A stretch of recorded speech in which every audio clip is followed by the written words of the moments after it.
At my son's funeral, his wife's lover leaned over the open casket and whispered, "Don't worry, old man, I will spend his millions better than he did." The audacity hung in the cold air like the smell of rotting flowers. He thought he had won. He thought the game was over. Suddenly, a low chuckle echoed from inside the coffin. The lover froze. The weeping stopped. My dead son sat up, fixed his tie, and looked the man in the eye. Because the man standing over him is about to realize that some secrets refuse to stay buried. My name is Douglas Hayes. I am 68 years old, and I have spent my entire life building a logistics empire in Atlanta from nothing but grit and a single second-hand truck. I learned early on that the world does not give men like me second chances, so I made sure I never needed them.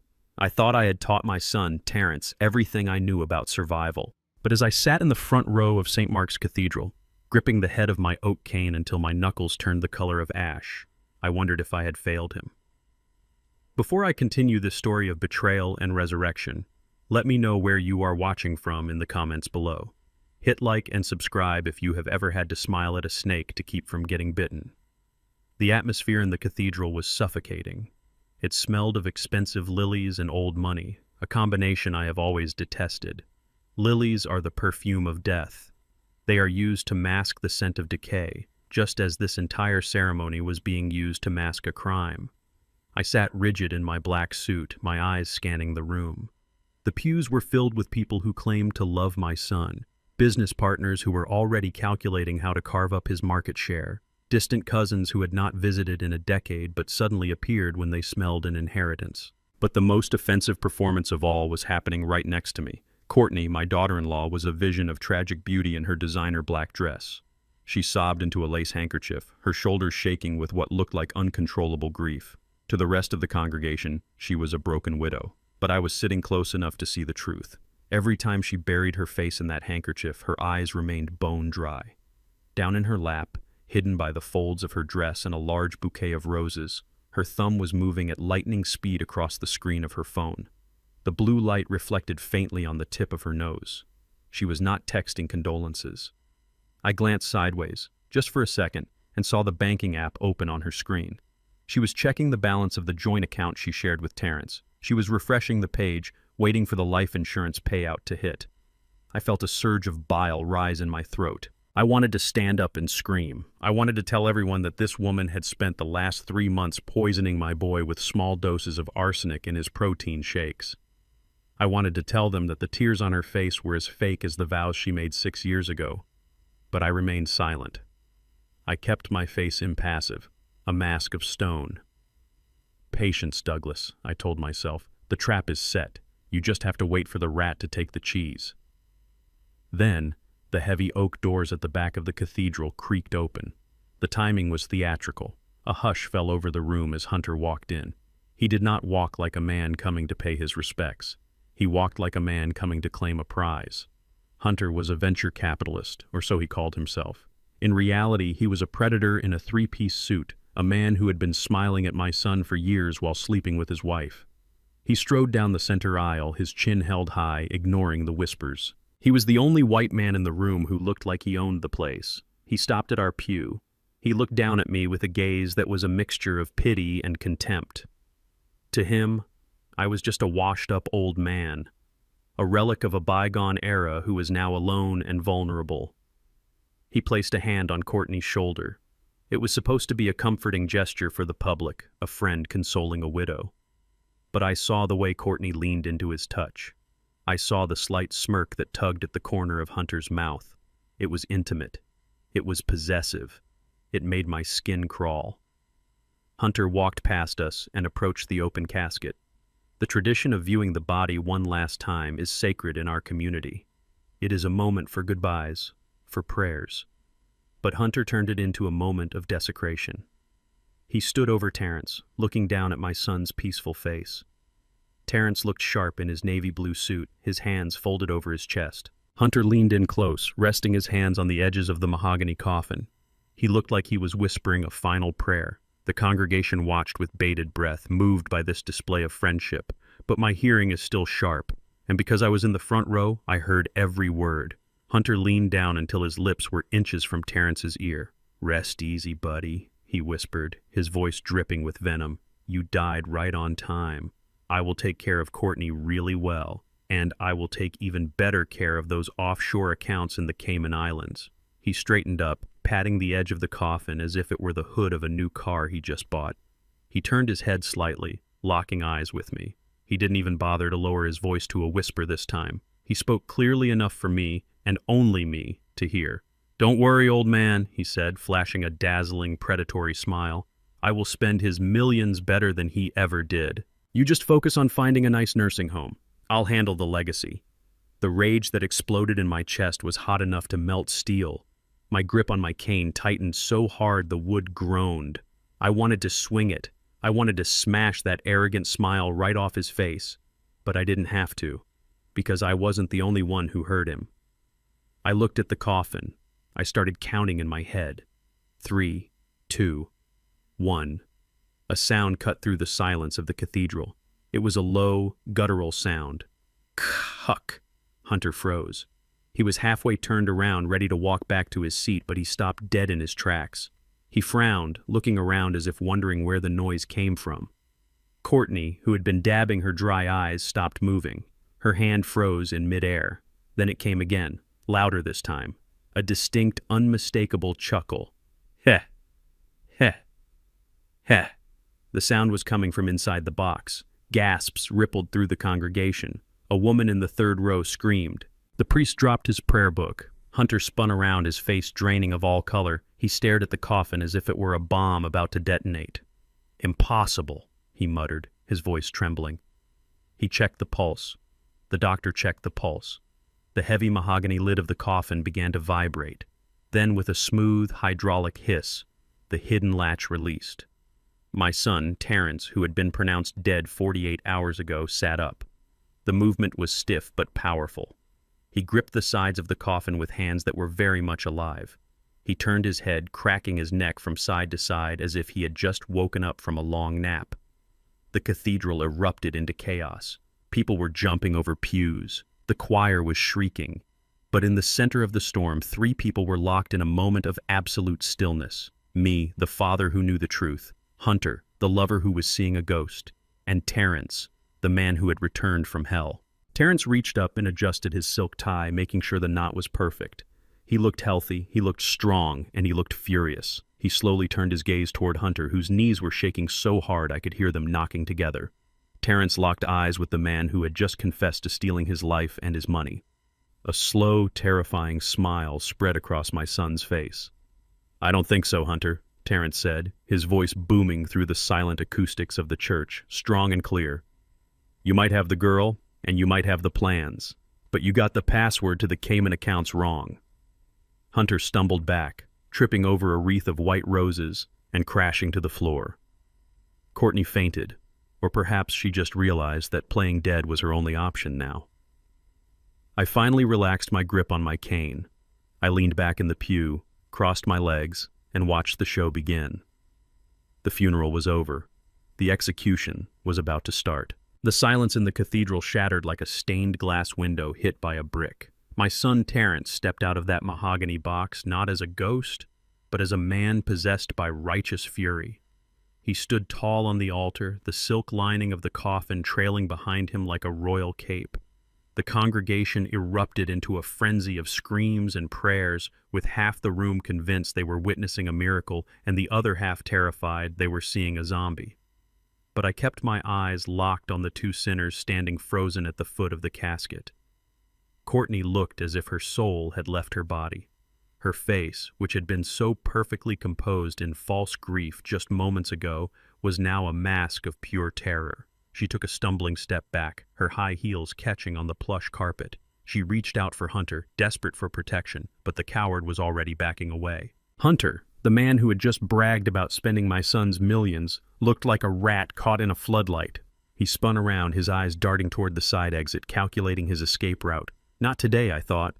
I moved with a speed that defied my 68 years. I swung my heavy oak cane outward, the brass handle connecting solidly with the wooden pew in front of Hunter, blocking his path. He slammed into the barrier, nearly losing his balance. "Going somewhere, Hunter?" I asked, my voice cutting through the din of the panicked crowd. "The funeral is not over yet. We haven't even gotten to the eulogy. Hunter snarled at me, his handsome face twisted into something ugly and desperate. "Move out of my way, old man. You don't know who you are messing with." "I think I know exactly who I am messing with," I replied, standing my ground. "I am messing with the man who thought he could steal my family's legacy while sleeping in my son's bed." Up on the altar, Terrence descended the steps. He moved slowly, deliberately, like a predator closing in on wounded prey. He stopped inches from his wife. Courtney was trembling so violently that the diamond necklace she wore, a gift from Terrence for their last anniversary, shook against her collarbone. "Did you think I wouldn't taste it, Courtney?" Terrence asked, his voice deceptively calm.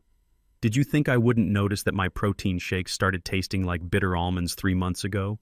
You were smart to use small doses. Arsenic builds up slowly. It mimics fatigue. It mimics stress. You watched me get weaker every day and you told me I was just working too hard." Courtney shook her head frantically, tears finally streaming down her face, real tears of fear this time. "No, Terrence, please. It wasn't me. It was him. Hunter made me do it. He said he would leave me if I didn't help him get the money." The betrayal hit Hunter like a physical blow. He turned on her, his eyes wide with disbelief. "You lying witch!" he shouted, pointing a shaking finger at her. "You came to me. You said you were tired of waiting for the old man to die so you could get the inheritance. This was all your idea." Terrence laughed, a dry, humorless sound that chilled the room. "I don't care whose idea it was," he said. "I only care that you both signed the death certificate before I was even cold." Just then, the heavy double doors at the main entrance burst open with a resounding boom. The sound echoed off the vaulted ceiling, silencing the screaming crowd. 6 police officers in tactical gear marched in, their boots thudding rhythmically against the stone floor. Leading them was Detective Miller, a man I had played poker with for 20 years. I had called him the moment Terrence woke up in the safe house 3 days ago. "Nobody move!" Detective Miller bellowed, his voice amplified by the authority of the law. He marched straight down the center aisle, ignoring the bewildered guests. He stopped in front of Courtney. Without a word, he pulled a pair of steel handcuffs from his belt. The metal glinted under the church lights, a stark contrast to the soft flowers and religious icons surrounding us. "Courtney Elizabeth Hayes," Detective Miller said, his tone flat and professional. "You are under arrest for the attempted murder of Terrence Hayes, conspiracy to commit fraud, and tampering with medical evidence." Courtney screamed as the cold metal snapped around her wrists. It was a primal, piercing shriek that made the hair on my arms stand up. She thrashed against the officers, her black dress tearing at the shoulder. "I am the victim here," she wailed, turning her wild eyes toward the congregation. "Look at them. They are crazy. My husband is supposed to be dead. This is a setup. Douglas planned this. He hates me because I am white. He has always hated me." I watched her struggle with a cold detachment. She was playing the race card, the victim card, every card she had left in her deck. But it was useless. We had the lab reports. We had the tainted shake bottle she thought she had thrown away. And we had the living, breathing proof of her crime standing right in front of her. "Take her away," Terrence said, turning his back on the woman he had once vowed to cherish until death. As the officers dragged Courtney out, her heels dragging across the floor she had walked down as a bride 6 years ago, the room felt lighter. One rat was in the cage. I turned my attention to the bigger one. Hunter was standing near a marble pillar, looking surprisingly calm given the circumstances. 2 officers were moving toward him, handcuffs ready. I felt a surge of satisfaction. This was the moment I had waited for. I wanted to see him in chains. I wanted to see his arrogance broken. But before the officers could lay a hand on him, a voice cut through the air. "Stop right there." A man in a sharp gray suit emerged from the side shadows of the church. He carried a leather briefcase and walked with the smug assurance of someone who charges $1,000 an hour. I recognized him immediately. It was Sterling Vance, the most expensive defense attorney in the state, a man known for getting serial killers off on technicalities. Detective Miller stopped, his hand hovering over his holster. "Who are you?" he asked. "I am Mr. Hunter's legal counsel," Vance said, stepping between the police and his client, "and you cannot arrest this man." "Watch me," Detective Miller growled. "We have witness testimony that he conspired to poison Terrence Hayes." Vance opened his briefcase and pulled out a document, waving it dismissively. "You have the testimony of a woman who is currently being arrested for the crime herself. Her word is inadmissible as she is a co-conspirator trying to cut a deal. Furthermore, my client has never purchased poison, never administered poison, and has no physical evidence linking him to the act. Being an adulterer is not a felony in the state of Georgia, detective, unless you have a warrant signed by a judge specifically naming my client with concrete physical evidence. You are engaging in unlawful harassment. I stepped forward, my blood boiling. He just confessed, I roared. We all heard him. He whispered it to the casket. He said he would spend the money. Vance turned to me, his eyes cold and dead behind rimless glasses. Hearsay, Mr. Hayes. A whisper in a loud room is not a confession. It is open to interpretation. Perhaps he said he would save the money. Without a recording, it is just the word of a grieving father against an upstanding businessman. Hunter straightened his jacket, his confidence returning in a rush. He smirked at Terrence, a look of pure, unadulterated evil. "See you around, buddy," he said. "Glad you are not dead. It would have been boring to spend your money without you watching." Terrence lunged forward. "I am going to kill him," he screamed, his hands reaching for Hunter's throat. I grabbed my son by the waist, using all my strength to hold him back. The police officers stepped in to block Terrence, not Hunter. It was a twisted irony that made me want to vomit. The law was protecting the villain because he knew how to play the game better than we did. "Let him go, Terrence," I shouted, struggling to hold my son back. "Not here. Not like this." Hunter and his lawyer turned and walked down the aisle. They moved slowly, deliberately, maximizing the insult. Hunter paused at the door, looking back at the chaos he had caused. He winked at me, a simple, casual wink that promised a war. As the heavy doors closed behind him, Terrence collapsed against me, his body shaking with rage and exhaustion. He looked at the empty space where his enemy had stood. "He got away, Dad," Terrence whispered, his voice cracking. "He poisoned me, he stole my wife, and he just walked out the front door." I gripped my son's shoulder, feeling the solid muscle beneath the suit jacket. I looked at the closed doors, my mind already racing, calculating, planning. "He didn't get away, son," I said, my voice low and dangerous. "He just bought himself a little more time. But time is the one thing he is running out of. We don't need the police to finish this. We are going to take him apart piece by piece. We are going to take his money, his reputation, and his freedom. And when we are done, he will wish he had stayed in this church and let them arrest him." The congregation began to murmur, the shock wearing off and the reality setting in. I looked at the stained glass window above the altar depicting the angel of justice with a sword. I tightened my grip on my cane. The sword was in our hands now, and we were going to swing it. The sun had barely risen over the Atlanta skyline when the nightmare started all over again. We had spent the night at a hotel because the police needed to process the scene at the church, and quite frankly, neither Terrence nor I wanted to go back to the mansion immediately. We thought we had won. We thought Courtney was sitting in a cold cell wearing an orange jumpsuit crying into a metal toilet. We were wrong. Money does not just talk in this country, it screams, and Hunter had clearly paid for the best legal megaphone money could buy. We pulled up to the main gate of the Hayes estate at 9 in the morning. My old bones were aching from the tension of the previous day, but my spirit was high. I was ready to help my son reclaim his life. But as we approached the driveway, I saw a black sedan parked just inside the perimeter. It was not a police car. It was a Mercedes, sleek and expensive, the kind of car that Sterling Vance drove. Terrence frowned and rolled down the window. The gate, a massive structure of wrought iron and gold leaf that I had paid for 10 years ago, remained firmly shut. Usually the sensors would recognize our car tags and swing open. Today, the light on the control panel blinked a stubborn, angry red. Then I saw her. Courtney walked out of the front door of the mansion. She was not wearing the torn black dress from the funeral. She was wearing a white silk power suit, looking like she was about to host a charity luncheon rather than facing charges for attempted murder. She held a cup of coffee in one hand and a cell phone in the other. She walked down the driveway with a casual, confident stride that made my blood boil. Behind her, 2 private security guards in dark uniforms took up positions on either side of the gate. She stopped 10 feet from the iron bars, took a sip of her coffee, and smiled. It was the smile of a woman who had just realized she held a royal flush while everyone else was playing with Uno cards. "Open the gate, Courtney," Terrence yelled, leaning out of the window. "The game is over. The police know everything." Courtney just laughed. It was a light tinkling sound that grated on my nerves like sandpaper. "Oh, honey," she said, her voice dripping with false sweetness. "The game has barely started. You really should have checked with your lawyer before you decided to come trespassing on private property." Trespassing, Terrence shouted, his face turning purple. This is my house. I bought it. I paid for every brick. Courtney shook her head slowly, looking at him like he was a slow child. You really don't get it, do you? According to the state of Georgia, Terrence Hayes died 3 days ago. I have the death certificate right here in the safe. It is signed, notarized, and filed. She gestured vaguely toward the house. Until a judge overturns that ruling, which could take months given the backlog in the courts, you are legally a corpse, and dead men do not own property. Dead men do not have bank accounts, and dead men certainly do not tell the executor of their estate who she can and cannot let onto the property. I sat in the passenger seat, stunned by the sheer audacity of it.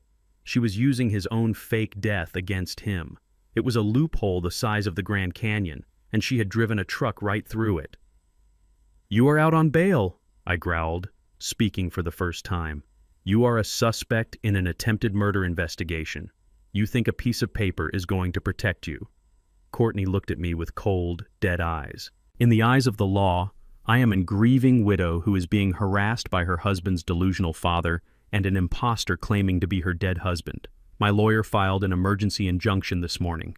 Since Terrence is legally dead, I am the sole owner of this estate, and I am exercising my right to deny entry to unwanted guests. Now, turn that car around before I have my security team remove you for harassment. She turned her back on us and started walking back toward the house, swaying her hips. The security guards crossed their arms, looking at us with smug expressions. They were hired muscle, paid for with my son's money to keep my son out of his own home. Terrence slammed his hands against the steering wheel. She is right, Dad, he said, his voice breaking. The lawyer told me this might happen. The bureaucratic process to reverse a death certificate is a nightmare. She could tie this up in probate court for a year. By the time I get back in there, she will have sold everything that isn't nailed down. He put the car in reverse, defeated. I am sorry, Dad, he whispered. I guess we have to go back to the hotel. I looked at my son. I saw the despair in his eyes. He had been poisoned, betrayed, and humiliated. And now, he was being defeated by a piece of paper. I looked at the gate. It was tall. It was strong. It was designed to keep criminals out. But today, it was keeping the criminals in. Stop the car, I said. Terrence looked at me. What? I said, stop the car. Get out. Dad, what are you doing? He asked, but he did as I said. I opened the door and stepped out into the humid Atlanta air. I walked around to the driver's side. I did not look at the security guards. I did not look at Courtney, who had stopped halfway up the driveway to watch. My eyes were fixed on the garage across the street where we kept the overflow vehicles. Parked in the driveway of the guest cottage was my 1995 Ford F-250. It was a beast of a truck, solid steel, rusted in places, but with an engine that could pull a house down. I used it for fishing trips and hauling lumber. It didn't have backup cameras, it didn't have heated seats, and it certainly didn't have sensors that cared about electronic locks. I walked over to the truck. I kept a spare key in the magnetic box under the wheel well. I found it, unlocked the door, and climbed into the cab. The smell of old leather and stale tobacco hit me. It smelled like work. It smelled like the days when I built this empire with my bare hands, before lawyers and loopholes complicated everything. Terrence ran over to the window. Dad, you can't be serious. That gate cost $50,000. The police will arrest you for destruction of property. I turned the key. The engine roared to life with a thunderous growl, spewing a cloud of dark smoke. I looked down at my son. Technically, I said, revving the engine until the truck shook. This is my truck. And technically, that gate belongs to a dead man who can't complain. I shifted the gear into drive. I looked through the windshield at the ornate iron barrier. I saw the security guard's eyes go wide. I saw Courtney turn around, her coffee cup slipping from her hand. Stand back, I yelled. I slammed my foot on the gas pedal. The tires screeched against the asphalt, smoking as they found traction. The old Ford lunged forward like a bull seeing red. I didn't aim for the lock. I aimed for the center hinges. The distance closed in seconds. 50 feet, 30 feet, 10 feet. The impact was glorious. There was a sound like a bomb going off as 3 tons of American steel collided with Italian iron. Metal screamed as it was twisted and torn from the stone pillars. The airbag didn't deploy because I had disabled it years ago. The jolt snapped my head back, but my grip on the wheel never wavered. The gate buckled, groaned, and then crashed inward with a deafening clang. I didn't stop. I drove right over the flattened wreckage, the truck bouncing violently as the tires crunched over the gilded metal. I kept going until I was halfway up the driveway, right in front of where Courtney was standing. I slammed on the brakes. The truck skidded to a halt, dust swirling around it. I kicked the door open and stepped out. The front bumper was crumpled and steam was hissing from the radiator, but I stood tall. The security guards were cowering by the hedges. Courtney was frozen, her white suit now splattered with mud from the tires. She looked at the destroyed gate, then at me, her mouth opening and closing like a goldfish. "You can't do that!" she shrieked, her voice an octave higher than before. "That is illegal. I will call the sheriff. I will sue you for every penny you have." I walked up to her, ignoring the ringing in my ears. I leaned in close, so close I could smell the expensive coffee she had spilled on her shoes. "You want to talk about the law, Courtney," I said, my voice low and steady. "You think a piece of paper makes you the boss. You forgot one thing. I built this house. I poured the foundation. And I paid for that gate." I pointed a finger at her chest. "The law is on paper," I said. "But this is my land, and this is my law. Now get out of my way before I decide to renovate the porch with my truck too." Courtney looked at the truck, then at the fury in my eyes. She realized in that moment that no injunction in the world could stop a father who had nothing left to lose.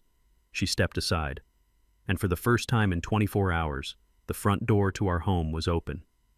For the next 3 days, our mansion turned into a war zone defined by invisible lines and petty cruelties. Courtney had claimed the master suite and the entire second floor as her sovereign territory, while Terrence and I were relegated to the guest quarters on the ground level. It was a ridiculous and humiliating stalemate. We were prisoners in a home that my sweat and blood had built.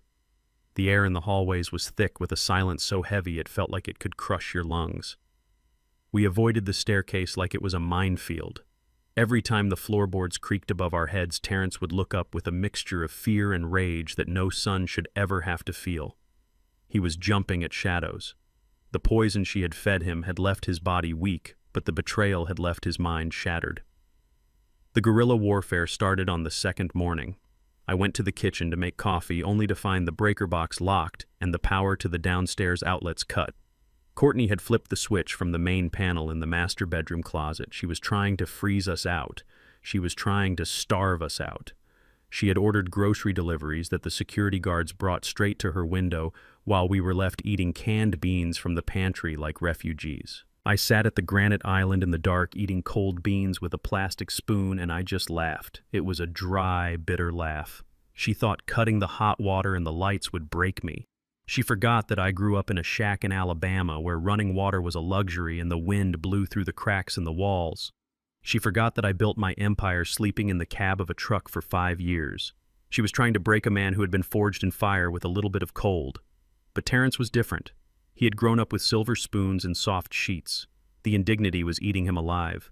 He paced the living room floor for hours, his footsteps wearing a path in the rug. He wanted to kick down her door. He wanted to scream. I had to hold him back every hour. I had to remind him that any act of aggression would play right into her hands. She was waiting for him to snap. She was recording every sound. She wanted him to prove that he was unstable. I told him to be patient. I told him that we were playing the long game. But I did not know that the game was about to change. I did not know that they were done playing with electricity and food. They were about to target the only thing that Terrence loved more than his life. It happened on Tuesday afternoon. The sun was trying to break through the gray clouds when a black SUV pulled up to the front of the house. It was not the police this time. It was a government vehicle. My stomach dropped. I knew that look. I knew that bureaucratic walk. Hunter stepped out of the passenger side. He was smiling. He opened the back door and a woman in a beige suit stepped out holding a clipboard. She looked tired and overworked, the face of a system that destroys families with paperwork. Behind her walked 2 uniformed officers. Terrence was playing with Leo in the front yard. It was the first time in days I had seen my grandson smile. They were kicking a soccer ball back and forth, trying to pretend that their world was not falling apart. When Terrence saw Hunter, his smile vanished. He scooped Leo up into his arms, holding him tight against his chest. I walked out onto the porch, my cane tapping a warning rhythm on the wood. "What is this, Hunter?" I asked, my voice low. Hunter did not answer. He just pointed at the woman. "Mr. Hayes," she said, looking at Terrence. "Not me. I am Sarah Jenkins from Child Protective Services. We received an emergency report regarding the welfare of Leo Hayes." "What report?" Terrence asked, his voice trembling.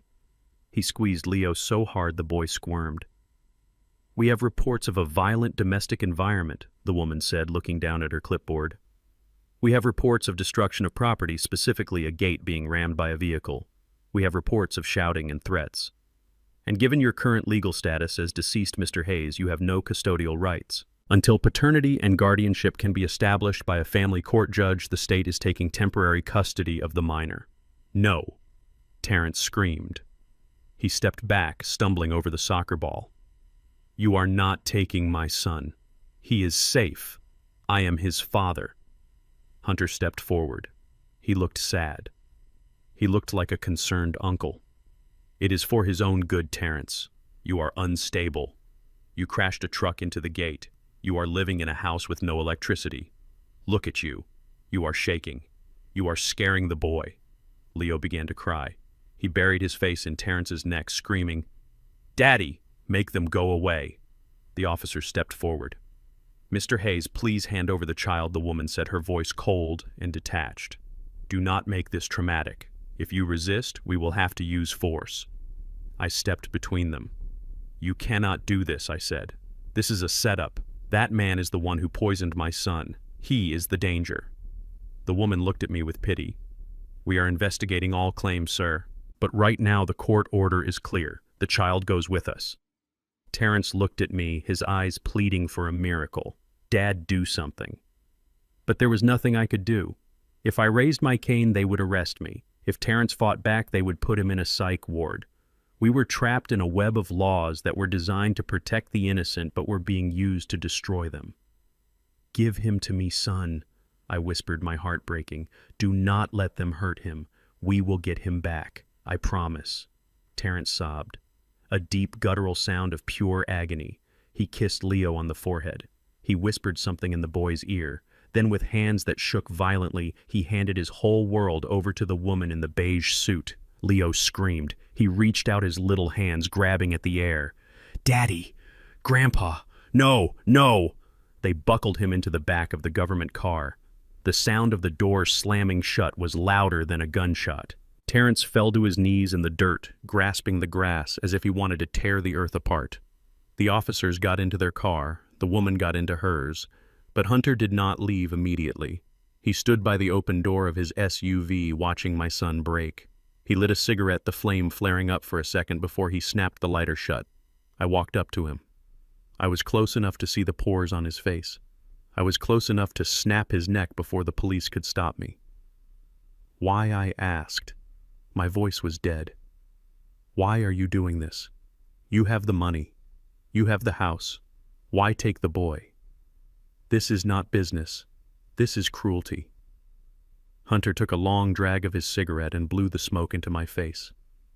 He looked at Terrence, sobbing on the ground, then he looked back at me. His eyes were not the eyes of a greedy lover anymore. They were the eyes of a man who had been carrying a hate so deep it had rotted his soul. "You really don't remember, do you, Douglas?" he whispered. "Remember what I asked 20 years ago," Hunter said, his voice dropping to a hiss. "A small trucking company in Birmingham. Jameson Logistics. Does that ring a bell?" I frowned. The name was faint, a ghost from a past life. I bought a dozen small companies back then. It was just business. "It was my father's business," Hunter said, and his face twisted with a sudden violent emotion. "You didn't just buy it. You crushed it. You leveraged his debt. You forced him to sell for pennies on the dollar. You walked into his office in your expensive suit, and you told him it was just the market correcting itself." He took a step closer, his nose almost touching mine. "My father went home that night and put a shotgun in his mouth. I was 15 years old. I found him. I stood frozen. The memory came rushing back. A rainy Tuesday in Birmingham. A desperate man begging for a loan extension. I had said no. I had taken the trucks. I had never thought about him again. "This isn't about Courtney," Hunter said, flicking his cigarette onto my driveway. "And it isn't about the money. The money is just a bonus. This is about watching you lose everything, Douglas. I want you to feel what I felt. I want you to watch your legacy die. I want you to watch your son break. And then when you have nothing left, I want you to know that the Jameson boy was the one who took it all." He laughed, a soft, chilling sound. "Enjoy the silence, old man. It is going to get a lot quieter around here." He got into his car and drove away, following the vehicle that carried my grandson. I stood there on the driveway while the realization washed over me like ice water. This was not a robbery. This was an execution. And for the first time in my life, I realized that I was not fighting a criminal. I was fighting a ghost I had created 20 years ago. The silence that followed the abduction of my grandson was heavier than any coffin lid. It settled into the corners of the empty mansion and suffocated the air until it was hard to breathe. Terrence sat on the floor of the living room, surrounded by the shadows of the late afternoon. He was staring at the spot where the social worker had stood, but his eyes were seeing nothing but darkness. He looked like a man who had been hollowed out from the inside. I walked over to the window and watched the dust settle on the driveway where the government car had disappeared. My hands were shaking, not from fear, but from a rage so cold it burned. We had played by the rules. We had gathered evidence. We had trusted the system. And the system had just walked in and stolen the only innocent thing left in this war. "This is your fault." The voice was quiet, but it cut through the room like a knife. I turned around. Terrence had not moved, but he was looking at me now. His eyes were red and rimmed with a hatred I had never seen directed at me before. "Excuse me, son," I said, keeping my voice level. "I said this is your fault," Terrence said louder this time, pushing himself up from the floor. "You came up with this plan. You told me to fake my death. You told me to play dead so we could catch them." He took a step toward me, his hands balled into fists. "If I hadn't listened to you, I would still be legally alive. I would still have rights. They couldn't have taken him if I wasn't a ghost on a piece of paper. You did this. You and your obsession with revenge. You used me as bait, and now my son is gone." He was screaming now, the veins in his neck bulging. He picked up a crystal vase from the table and hurled it across the room. It shattered against the wall, exploding into 1,000 glittering shards that rained down like broken promises. "You killed me, Dad," he yelled, tears streaming down his face. "You didn't save me. You killed me. And now you have lost Leo, too." He lunged at me, grabbing the lapels of my jacket. He was shaking me, desperate to hurt someone, desperate to make the pain stop. I looked into his eyes and saw a boy who was drowning. He was panicking, and if I didn't stop him, he was going to pull us both under. I did the hardest thing a father ever has to do. I pulled my arm back and I slapped him. The sound of my hand striking his cheek was sharp and loud, echoing in the empty house. It wasn't a blow of anger, it was a blow of necessity. It was the shock needed to restart a heart that had stopped beating. Terrence stumbled back, his hand flying to his face. He looked at me with shock, the madness momentarily cleared from his eyes. I stepped forward, invading his space, forcing him to look at me. "You listen to me, and you listen good," I said, my voice low and dangerous. "Courtney poisoned you. Hunter stole from you. They were killing you slowly while you slept in your bed. I didn't kill you, Terrence. I woke you up." I grabbed his shoulders, gripping him hard enough to bruise. "They took the boy to break you, that is the plan. They want you to crumble, they want you to turn on me, they want you to sit here and cry and drink yourself to death so they can win without firing another shot. Are you going to let them win? Are you going to let that man raise your son?" Terrence stared at me, his chest heaving. The tears were still falling, but the fire was coming back into his eyes. "No," he whispered. "Then stand up," I commanded. "Wipe your face. We are done playing defense. We are going to find the proof we need, and we are going to bury them." Terrence took a deep breath. He wiped his face with his sleeve. He nodded slowly. "Where do we start?" he asked, his voice steadying. I picked up my cane and walked to the door. "We start with the only person Courtney hates almost as much as us. The maid she fired last week. We drove the old Ford truck across the city, leaving the manicured lawns of the north side behind. The scenery changed from gated communities to strip malls and finally to the crumbling apartment blocks of the south side. This was where the people who cleaned the mansions lived. This was where the invisible workforce of Atlanta went when the sun went down. Mrs. Hattie lived on the third floor of a building that smelled of boiled cabbage and damp plaster. She was a woman of 60 with hands that were twisted from years of scrubbing other people's floors. When she opened the door and saw us, she tried to slam it shut. She was terrified. In her eyes, we were trouble. We were rich men bringing bad news. Mrs. Hattie. Please, Terrence said, putting his hand on the door. We just want to talk. We need your help. She looked at Terrence's face, seeing the desperation there. She had raised 3 boys of her own. She knew the look of a father in pain. She sighed and opened the door wide enough for us to enter.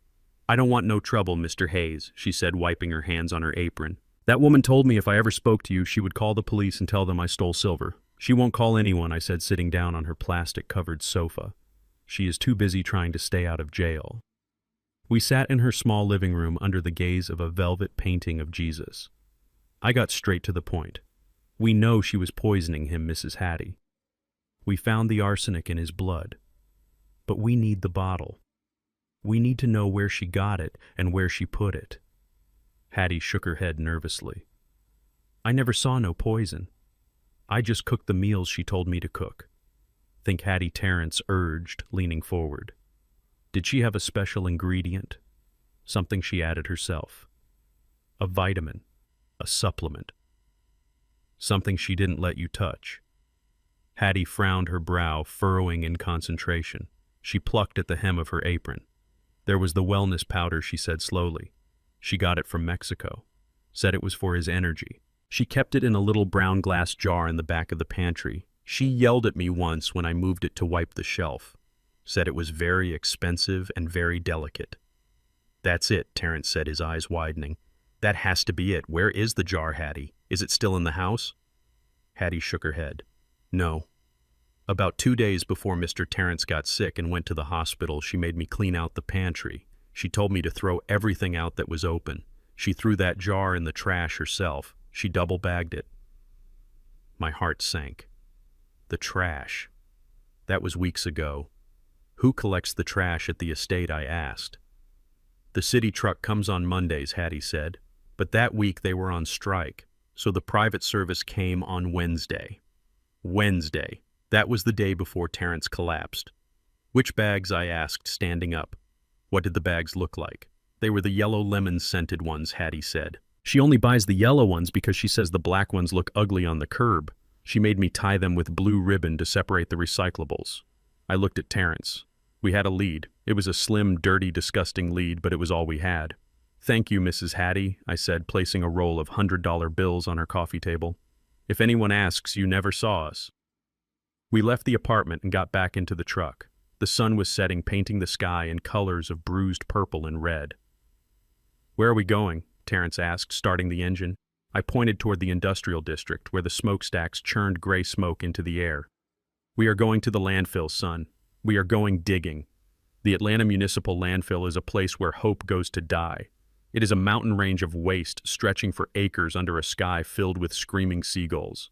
The smell hits you a mile before you see the gate. It is a thick, cloying stench of rotting food, decomposing plastic, and methane gas. It sticks to your clothes and coats your tongue. It was night by the time we bribed the night watchman to let us in. $500 bought us 10 minutes with the intake logs, and another $500 bought us directions to Sector 4, where the private collection trucks had dumped their load 3 weeks ago. We parked the truck near a massive mound of debris that towered over us like a garbage volcano. I turned on the high beams, bathing the trash in harsh white light. We put on heavy work gloves and tied bandanas around our faces, but nothing could filter out the smell. Look for yellow bags, I shouted over the wind. Yellow bags with blue ribbons. We began to climb. It was a nightmare made real. My Italian leather shoes sank into slime that I didn't want to identify. I slipped and slid on old tires and wet cardboard. Beside me, Terrence was tearing at the pile with the ferocity of a madman. He was throwing bags aside, ripping them open, kicking through piles of dirty diapers and coffee grounds. This was the reality of our war. We were billionaires standing on top of a mountain of filth looking for a needle in a haystack. But we didn't stop. My back screamed in protest. My lungs burned. But every time I thought about stopping, I saw the face of Hunter blowing smoke at me. I saw Courtney smiling at the funeral. And I kept digging. An hour passed. Then 2. We were exhausted, covered in grime, our expensive suits ruined beyond repair. Rats scurried away from our lights, their eyes glowing red in the darkness. Dad Terrence called out, his voice hoarse. "Over here." I scrambled over a pile of broken drywall to where he was standing. He had uncovered a pocket of trash that had been buried under a mattress. There, sticking out from under a pile of pizza boxes, was a shred of yellow plastic. We dug frantically, pulling away the debris. It was a yellow lemon-scented bag, and around the neck was a frayed piece of blue ribbon. Terrence ripped the bag open. The smell of rotten fruit wafted out. He dumped the contents onto the ground. Old salad, empty wine bottles, and there at the bottom, rolling out onto a piece of newspaper, was a small, brown glass jar. Terrence picked it up with shaking hands. He held it up to the truck's headlights. The label was peeled off, but there was a residue of white powder clinging to the inside of the glass. "Is this it?" he whispered. I took the jar from him. I unscrewed the cap and sniffed carefully. Beneath the smell of the landfill, there was a faint metallic scent. Bitter almonds. "We got them," I said, my voice trembling with relief. "We got them." Terrence fell to his knees in the trash. He wasn't praying. He was laughing. He laughed until he cried tears, leaving clean tracks through the dirt on his face. We climbed down from the mountain of garbage, holding that dirty glass jar like it was the Holy Grail. We sat on the tailgate of the truck, breathing hard, watching the sun begin to rise over the city. We smelled terrible. We looked like beggars. But as I looked at my son, I saw the strength returning to his shoulders. "Let's go home," I said. "We have a delivery to make to the lab, and then we have a bank to visit." Terrence looked at me, a fierce smile cutting through the grime on his face. "No, Dad," he said. "First we go to the lab, then we go to war. They took my son. I am going to take their money, every single cent." We sat in the cab of my battered truck with the engine idling and the air conditioner struggling to fight the smell of the landfill that clung to our clothes. Terrence had his laptop open on his knees, and the blue light of the screen illuminated the dirt streaks on his face. He was tapping the keys with a ferocity I had never seen before. His fingers were moving faster than his thoughts. He wasn't just my son in that moment. He was a weapon. "Look at this, Dad!" he said, his voice tight with panic. "Look at the screen." I leaned over. I saw rows of numbers scrolling past like a waterfall.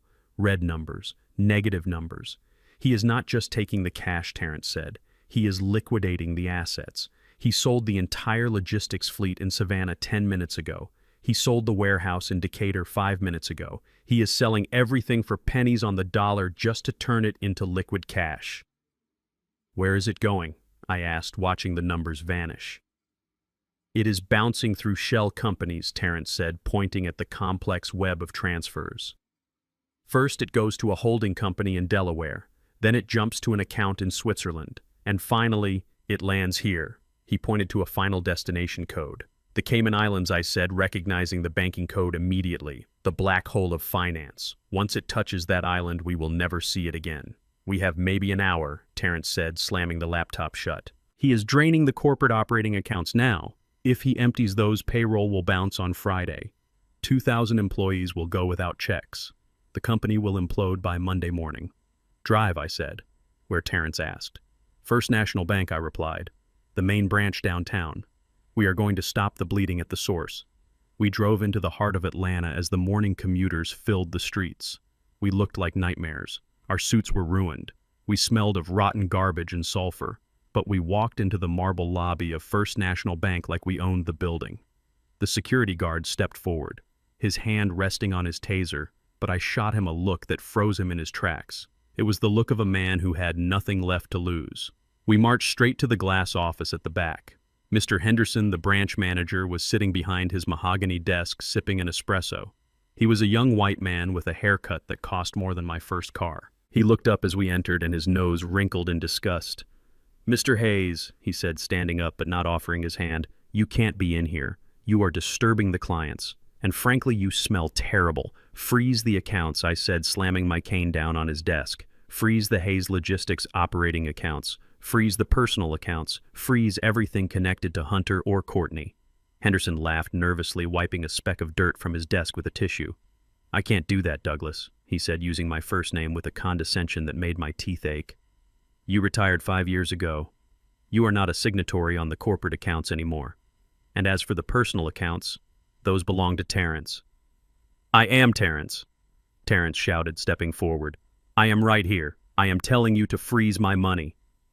Henderson looked at Terrence with a pitying smile. Mr. Hayes, please. We all know the tragic news.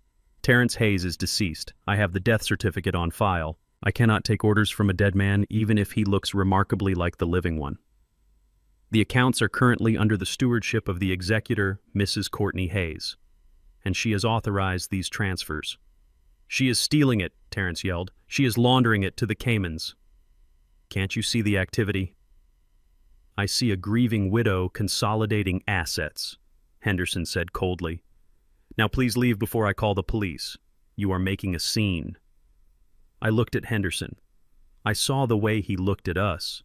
He didn't see the founders of the biggest black-owned logistics company in the South. He saw two dirty, desperate men who didn't belong in his clean world. He was hiding behind policy, but the truth was written in his eyes.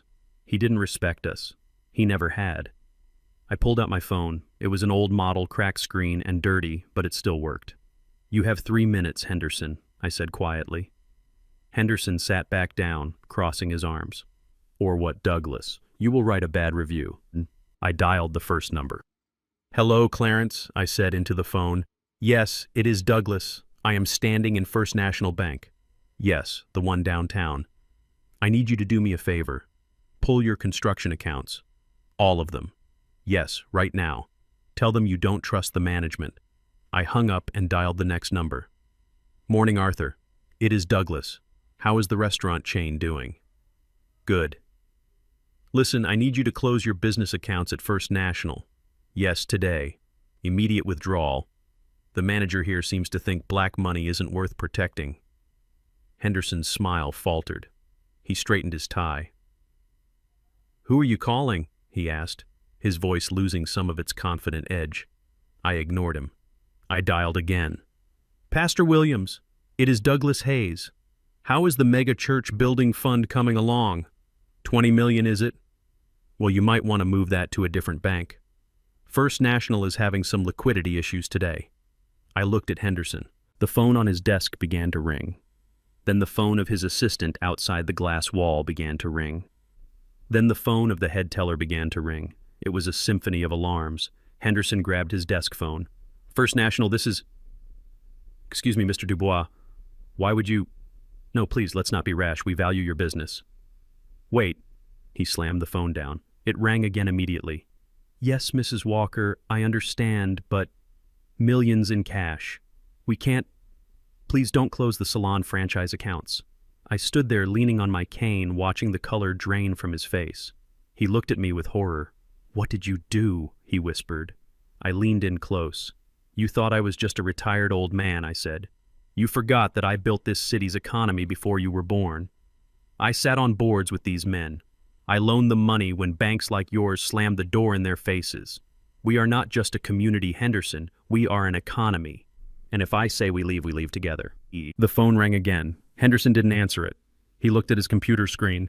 $50 million in withdrawal requests in 2 minutes, he said, his voice shaking. You will crash the branch.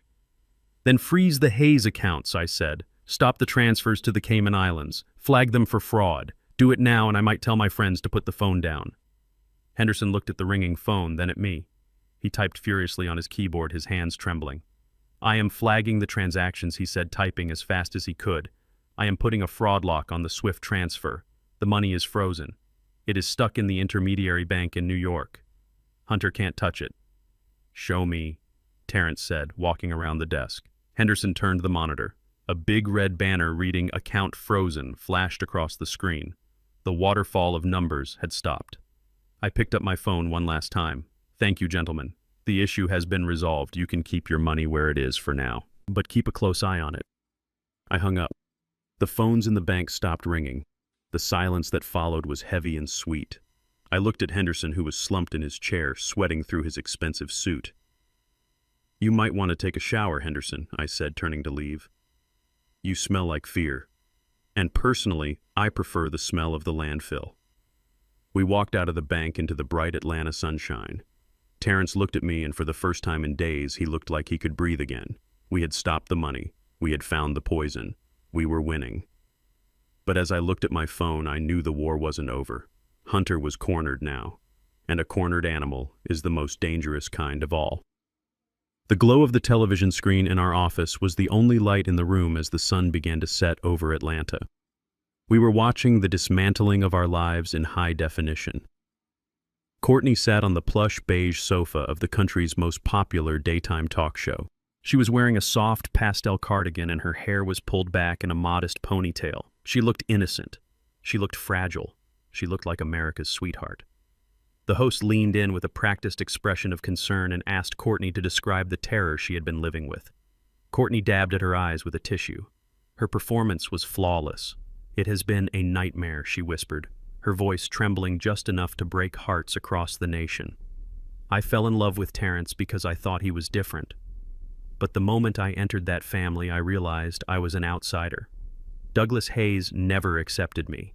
He made comments about my background. He made me feel like I was stealing his son's heritage just by existing. I watched Terrence sitting beside me at the conference table. His face was buried in his hands. He was listening to the woman he had loved for 6 years rewrite their history into a horror story." And then she continued, looking directly into the camera. "When Terrence got sick, I tried to help him. I tried to get him help. But his father convinced him that I was the enemy. They became paranoid. They started accusing me of horrible things. And then came the violence. Douglas crashed his truck into the gate of my home. He threatened me. I am terrified for my life. I am just a woman trying to survive against 2 powerful men who think they are above the law." The audience gasped. The host shook her head in disgust. "We are with you, Courtney," the host said, patting her hand. "You are brave for speaking out." I clicked the remote, turning the television off. The silence that followed was worse than the lies. She had played the ultimate card. She had painted herself as the victim of racial prejudice and toxic masculinity. She had turned the narrative so completely that the truth didn't matter anymore. To the world, we were not the victims of poisoning and theft. We were the monsters. The fallout was immediate and catastrophic. It started with a phone call from our chief financial officer, Mr. Hayes. He said, his voice panic-stricken. "The stock is in free fall. We have lost 12% in the last hour. The institutional investors are pulling out. They are citing the morality clause in our bylaws. They say they cannot be associated with a leadership team accused of domestic terrorism and racism."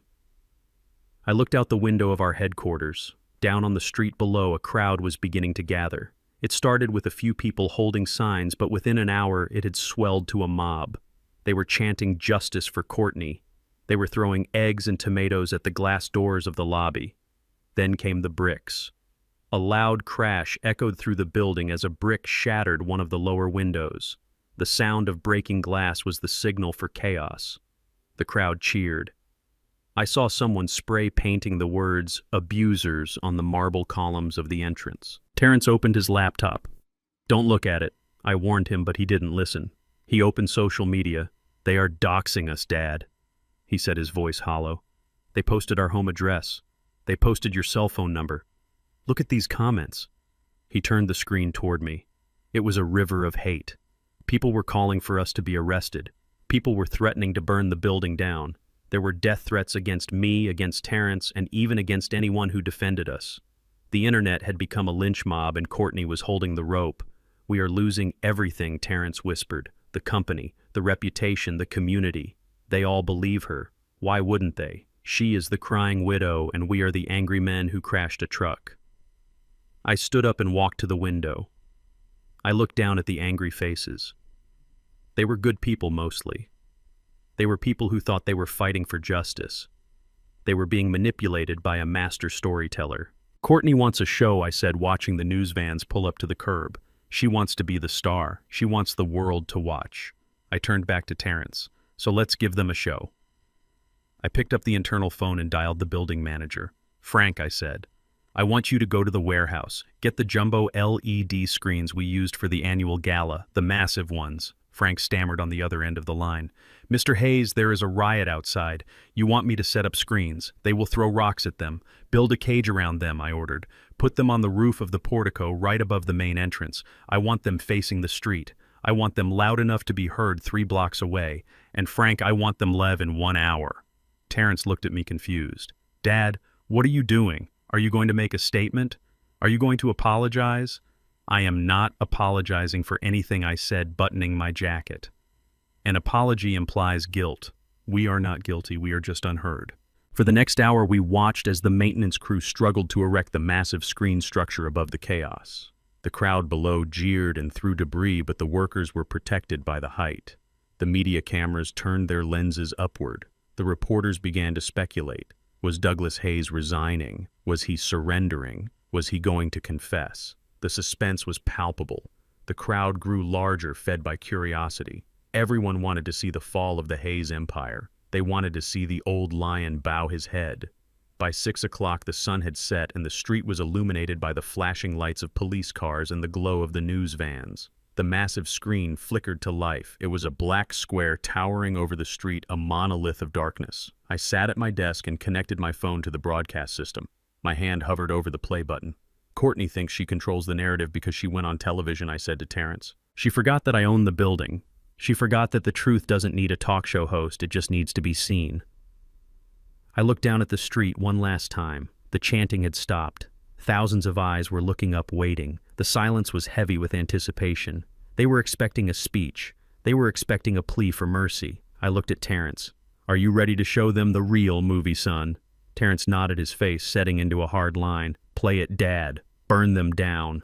I pressed the button. On the street below, the massive screen turned from black to a grainy gray. The sound of static crackled through the concert speakers, booming off the surrounding skyscrapers.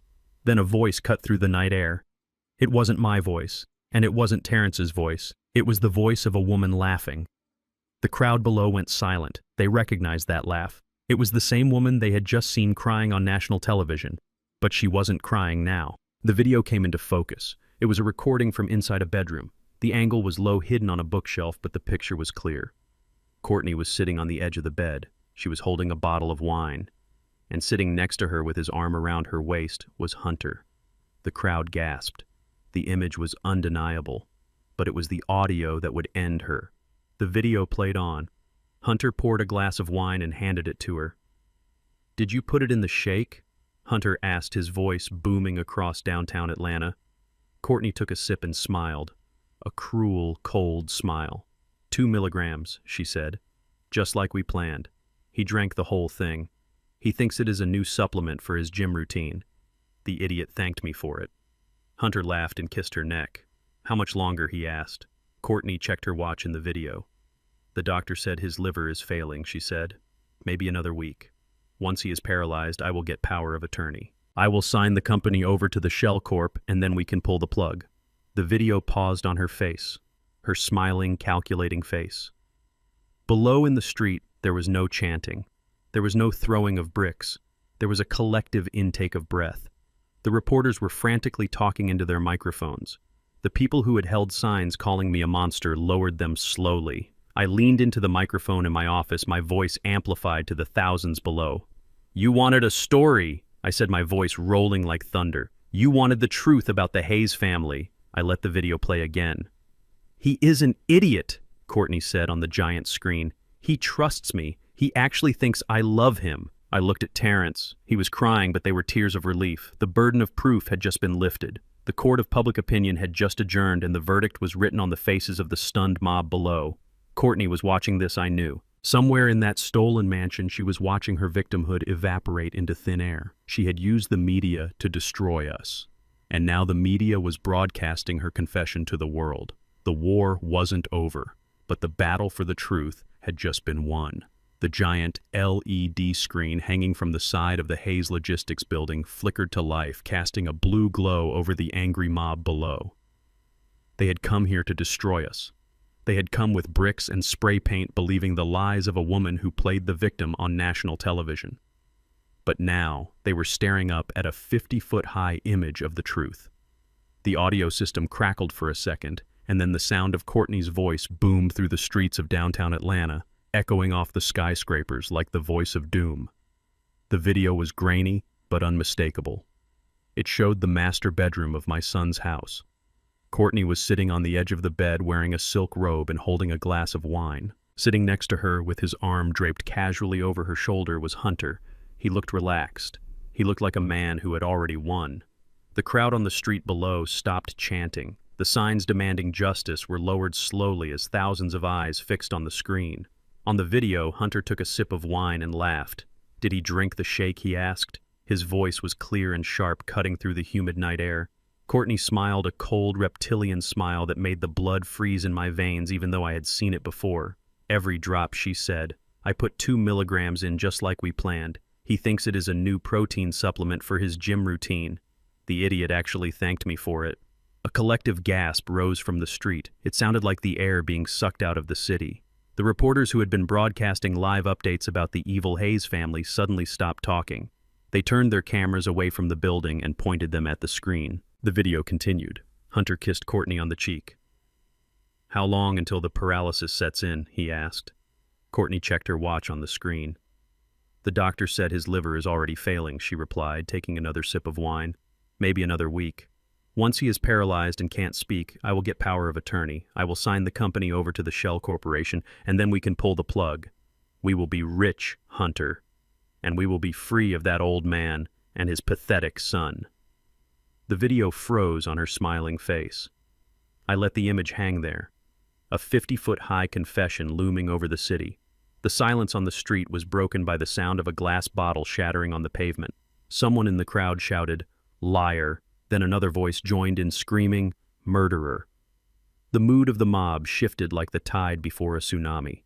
The people who had been throwing rocks at my building turned their anger toward the image on the screen. They realized they had been played. They realized they had been defending a monster. The news anchors began frantically correcting their stories live on air, stumbling over their words as the narrative crumbled beneath their feet.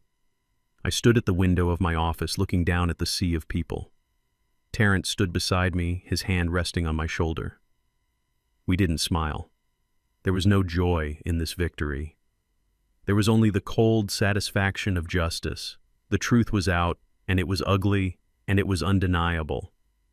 While the city of Atlanta was watching the video, Courtney was walking out of the television studio 5 miles away. She was still riding the high of her performance.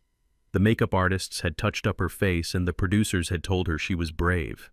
She walked out the back exit expecting to see a limousine waiting to take her back to the hotel. She expected to see fans cheering for her. She had her phone in her hand, ready to check her social media likes. She stepped out into the cool evening air and smiled at the flashing lights. She thought they were paparazzi. She raised her hand to wave, practicing the sad but hopeful wave of a grieving widow. But the lights were not from cameras. They were blue and red. Detective Miller stepped out from behind a patrol car. He was not smiling. Behind him stood 4 uniformed officers, their hands resting on their holsters. The studio security guard stepped back, sensing that the script had flipped. "Courtney Hayes," Detective Miller said, his voice cutting through her fantasy. "You are under arrest." Courtney froze, her hand still raised in that fake wave. She looked confused. She looked like an actress who had missed her cue. "What is this?" she asked, forcing a laugh. "Is this for my protection? Did Douglas send people to hurt me?" Detective Miller walked up to her and pulled the handcuffs from his belt. "We saw the video, Mrs. Hayes. The whole world just saw the video. You are under arrest for the attempted murder of Terrence Hayes, conspiracy to commit fraud and grand larceny." Courtney's eyes went wide. "What video?" she shrieked, backing away until she hit the brick wall of the studio. "That is a lie.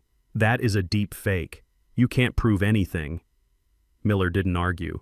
He spun her around and slammed her against the wall. The sound of the cuffs clicking shut was the sweetest sound I could imagine. She started to scream. It wasn't the delicate cry she had used on the talk show. It was the primal scream of a trapped animal. She thrashed and kicked, yelling about her rights, yelling about her lawyer, yelling that she was the victim. The news crews that were stationed outside the studio turned their cameras on her. They captured every second of her meltdown. They broadcast her twisted face, her ruined makeup, and her desperate profanity to the same audience she had tried to manipulate minutes ago. "Can I make a call?" she screamed as they shoved her into the back of the squad car. "I have the right to a phone call. I need to call my lawyer." She didn't call her lawyer. Sitting in the back of the police cruiser with her hands cuffed behind her back, Courtney begged the officer for her phone. She told him she needed to call a family member to arrange bail. The officer, a young man who had just watched the video on his phone, looked at her with disgust, but handed her the device. She dialed Hunter's number. Her fingers were trembling so hard she mistyped it twice. She pressed the phone to her ear, pushing it against her shoulder, because she couldn't use her hands. It rang, and it rang, and it rang. "Pick up Hunter," she whispered, tears of panic streaming down her face. "Pick up, you coward. Come get me. Fix this." The ringing stopped. Then a mechanical voice spoke. The voice was cold and final. "The number you have dialed is no longer in service. Please check the number and try again." She pulled the phone away and stared at it. No longer in service. That was impossible. He had just called her an hour ago to tell her she did a great job on the show. She quickly opened her banking app. She needed to check the emergency fund. They had a joint account in the Caymans, a safety net with $5 million for exactly this kind of situation. If she had money, she could hire the best lawyers. She could fight this. The app loaded slowly, the little spinning wheel mocking her.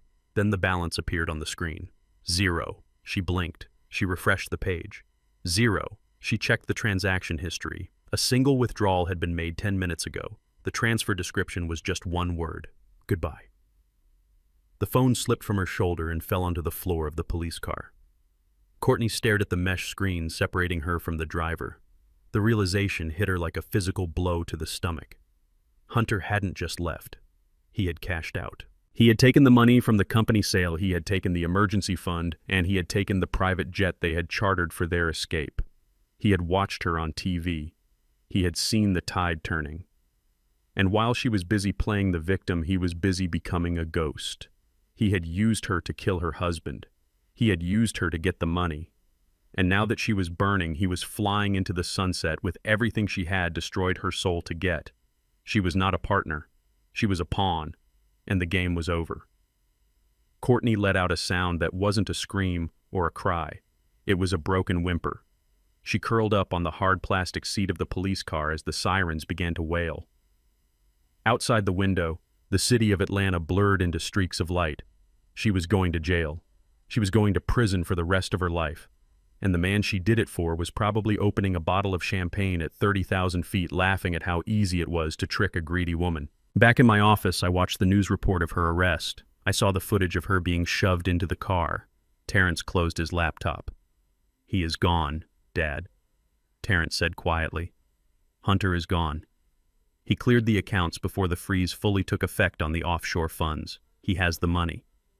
I turned away from the window. The screen outside was still playing the video on a loop, a constant reminder of the truth. "He has the money for now," I said, picking up my cane. "But he made a mistake.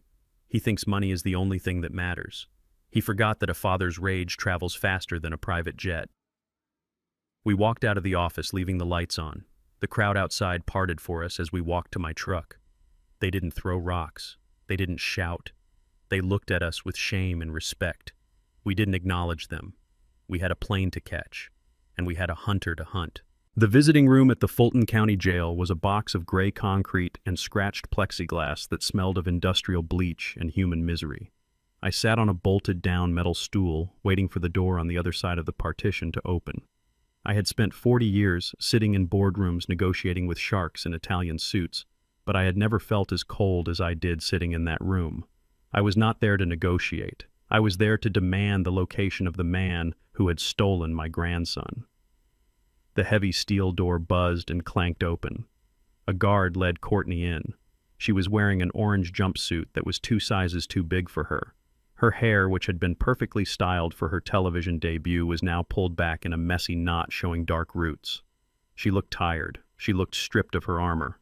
But when she sat down and picked up the phone receiver, I saw that her eyes were still burning with a toxic mix of hate and defiance. I picked up the phone on my side. The plastic felt greasy against my ear.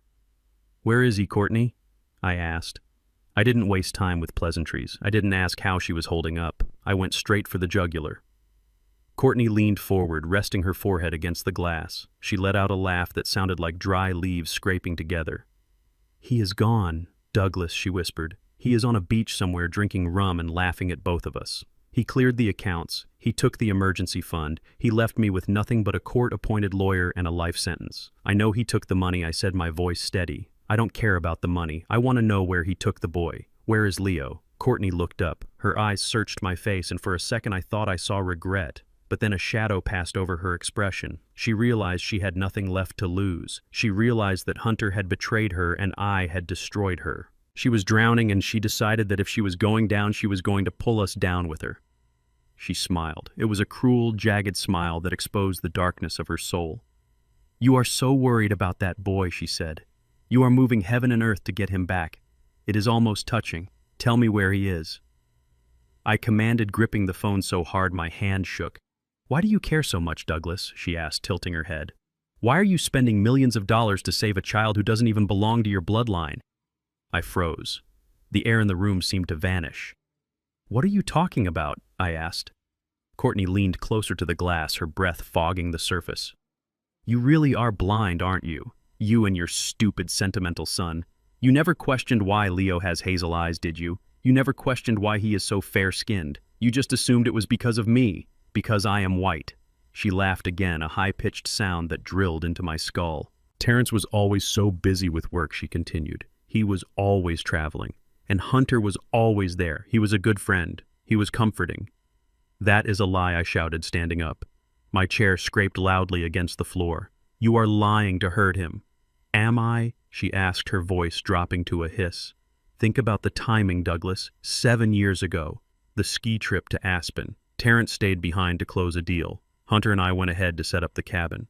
That was the week Leo was conceived. Do the math. Check the calendar." I stood there staring at her. My mind was racing, trying to reject her words, trying to find the flaw in her logic. But the timeline fit. The ski trip. I remembered it. Terrence had been delayed for 3 days. "Go get him, Douglas," she whispered, her eyes gleaming with malice. "Go save Hunter's son. Raise him. Love him. And every time you look at him, know that you are raising the spawn of the man who destroyed your family. That is my gift to you." I slammed the phone down. I turned and walked away, leaving her laughing behind the glass. I walked out of the jail into the bright afternoon sun, but I felt like I was walking through a tunnel of darkness. Her words were poison. They were designed to kill the love we had for that boy. And the terrifying thing was that the poison was already in my system.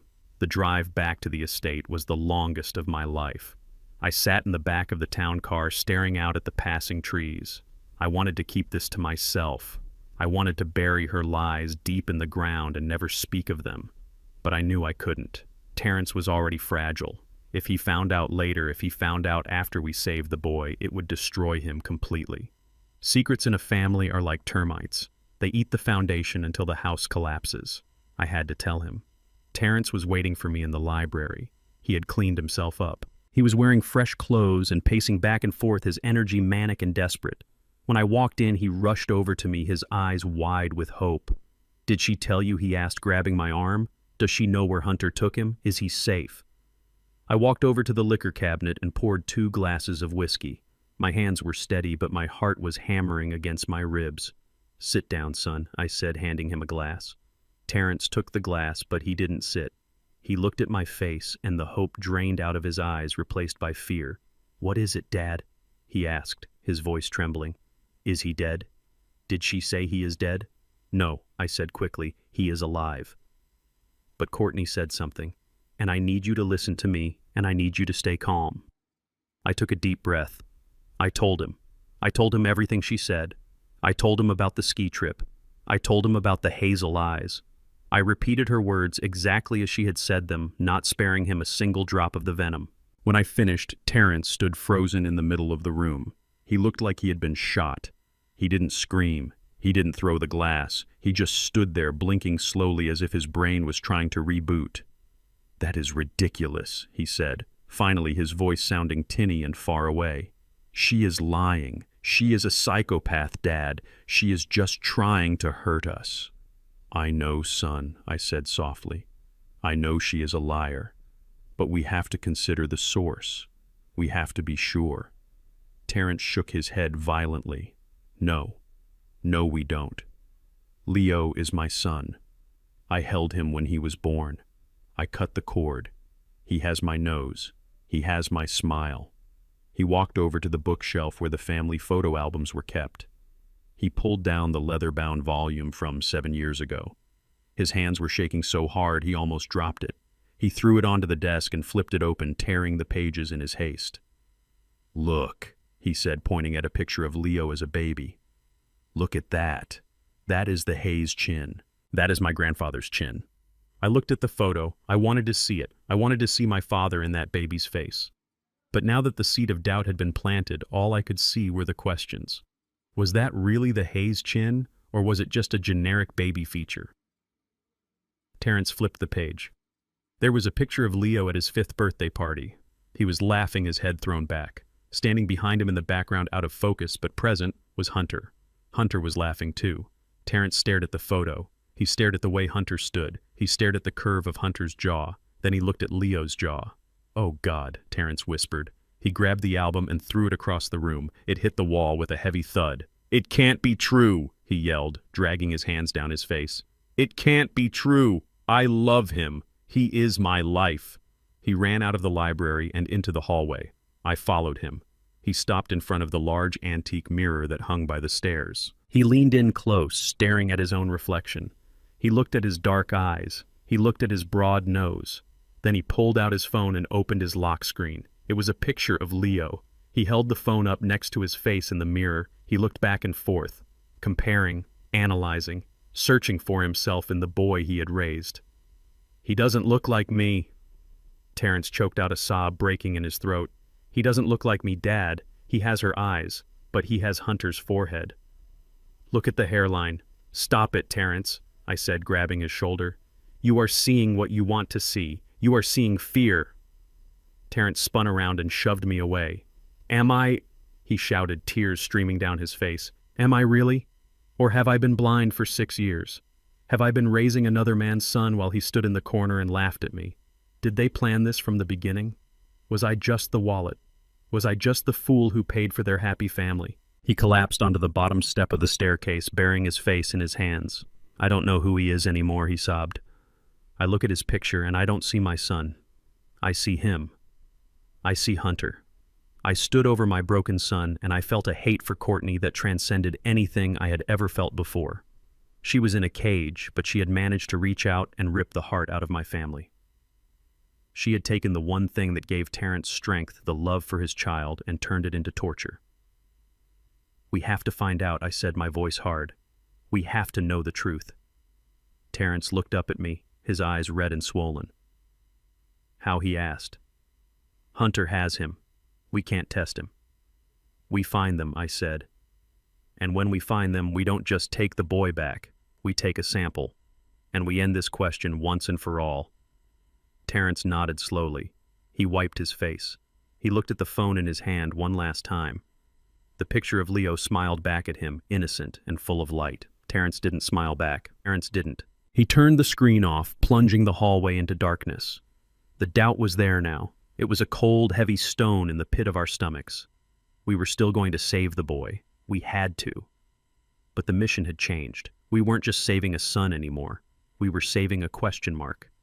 And the answer terrified us more than any bullet ever could. The phone on the dashboard lit up like a flare in the dark cabin of the car. It was an unknown number, but we both knew exactly who was on the other end. Terrence was gripping the steering wheel so hard that the leather creaked under his hands. We were tearing down the interstate doing 90 miles an hour, but time felt like it had stopped completely. I reached out and pressed the speaker button. The sound of wind and heavy machinery filled the car, followed by a voice that sounded like it was being strangled by panic. "I know you are coming, Douglas." It was Hunter. He didn't sound like the arrogant man who had whispered in the church anymore. He sounded like a cornered rat snapping its teeth at the trap. "Listen to me, Hunter," I said, keeping my voice calm despite the adrenaline flooding my veins. "You have nowhere to go. The accounts are frozen.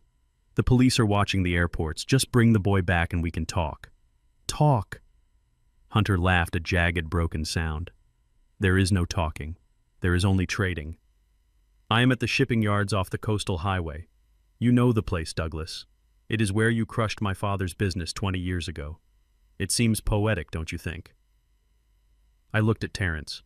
His eyes were wide, fixed on the road, but I could tell he was listening to every breath Hunter took. "What do you want?" Hunter Terrence shouted toward the dashboard. "Don't hurt him! If you touch him, I will kill you!" Hunter ignored the threat. He was past the point of fearing death. He was operating on pure survival instinct now. "I want a helicopter," he said. "I want it on the roof of the main terminal building in 30 minutes.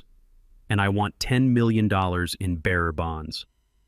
I know you keep them in your private vault, Douglas. Don't lie to me." "I can't get a helicopter in 30 minutes, I said, trying to buy time. And the bonds are in a secure facility. I need an hour. You have 20 minutes.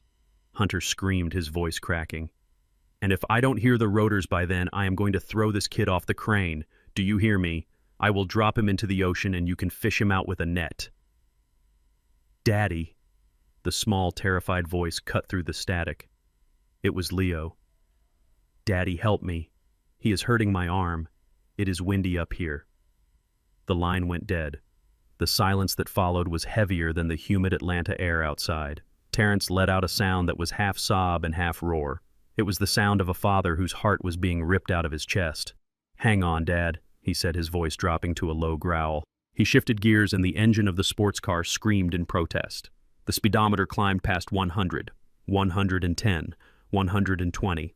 The world outside the windows blurred into streaks of red taillights and white headlights. We were not driving anymore. We were flying low to the ground in a metal missile aimed straight at the heart of our enemy. I gripped the handle above the door, my body pressing back into the seat as the G-force hit us. I watched my son drive. He was a man possessed. He wove through the evening traffic with a precision that was terrifying. We cut across 3 lanes of traffic, missing a semi-truck by inches. The horn of the truck blasted a long, angry note that faded behind us in seconds. Slow down, son, I said, trying to keep my voice steady. You can't save him if we are dead. I am not slowing down, Terrence said, his eyes locked on the horizon. He has my son. He is on a crane, Dad. He is going to drop him. We tore past the exit signs, the city skyline falling away behind us as we headed toward the industrial coast.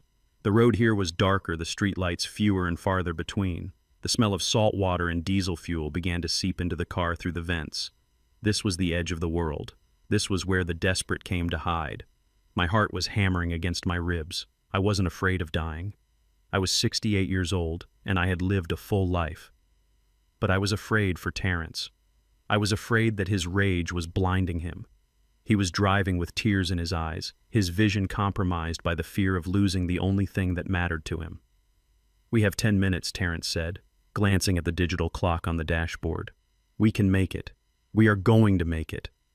I looked at him, and for a moment I saw the little boy he used to be, the boy who would run to me when he scraped his knee, the boy who trusted me to fix everything. But I couldn't fix this with a bandage. I couldn't fix this with a check. Just keep your eyes on the road, I said. We are close. I can see the lights of the port.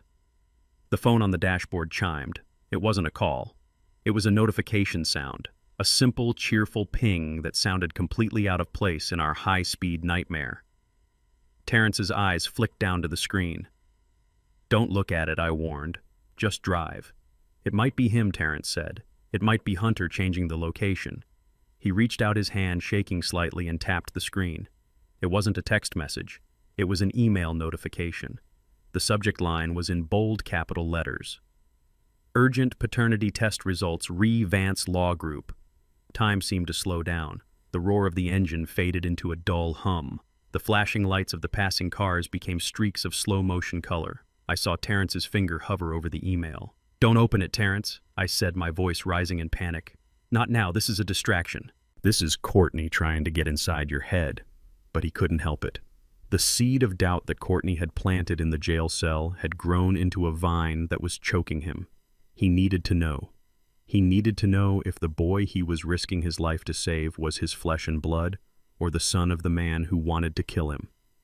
He tapped the screen. The email opened. It was a PDF document bearing the logo of a prestigious genetic testing lab. Terrence's eyes scanned the document.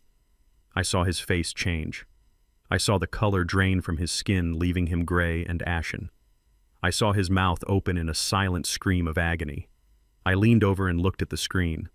The words were blurry at this speed, but the numbers at the bottom were clear. They were bold. They were red. Probability of paternity 0.00%. The words hung in the air like a death sentence. 0%. Not a low chance. No chance. Terrence made a sound that I will never forget as long as I live. It was the sound of the soul breaking. He didn't say a word. He didn't look at me. He just reacted. He slammed his foot onto the brake pedal with the force of a man trying to stop the rotation of the earth. The car didn't just stop. It violently rejected the laws of physics. The tires locked up instantly, screaming against the asphalt with a sound that tore at my eardrums. Smoke billowed up around us, white and thick, smelling of burnt rubber. The back of the car fishtailed wildly, swinging out to the right. We spun. The world outside became a carousel of lights and darkness. We spun once, twice. I braced myself against the dashboard, watching the concrete median barrier rush toward us and then pull away. Other cars swerved around us, their horns blaring, their drivers terrified by the smoking machine spinning in the middle of the highway. Finally, with a lurch that snapped our heads back, the car came to a halt. We were sitting sideways in the middle of the interstate, facing the concrete divider. The engine stalled. The silence that rushed back into the car was sudden and absolute.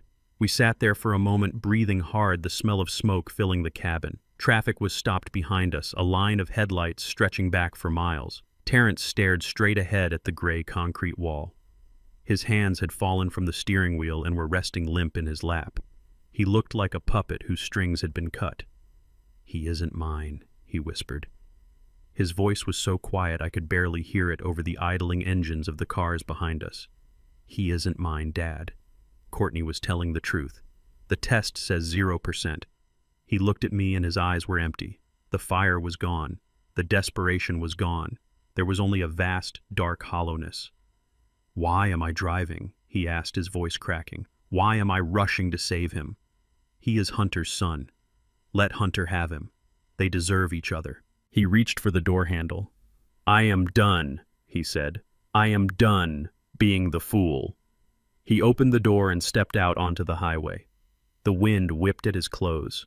He stood there in the middle of the road, surrounded by angry drivers and honking horns, looking like a man who had just woken up from a dream, only to find himself in a nightmare. He turned his back on the car. He turned his back on the port. He turned his back on the boy who was waiting on the crane. "Terrence, get back in the car," I shouted, unbuckling my seatbelt. "No," he yelled back, not looking at me. "It is over. I am not saving another man's legacy." He started walking away, walking back toward the city, walking away from the destination. I watched him go, and for the first time that night I felt true terror.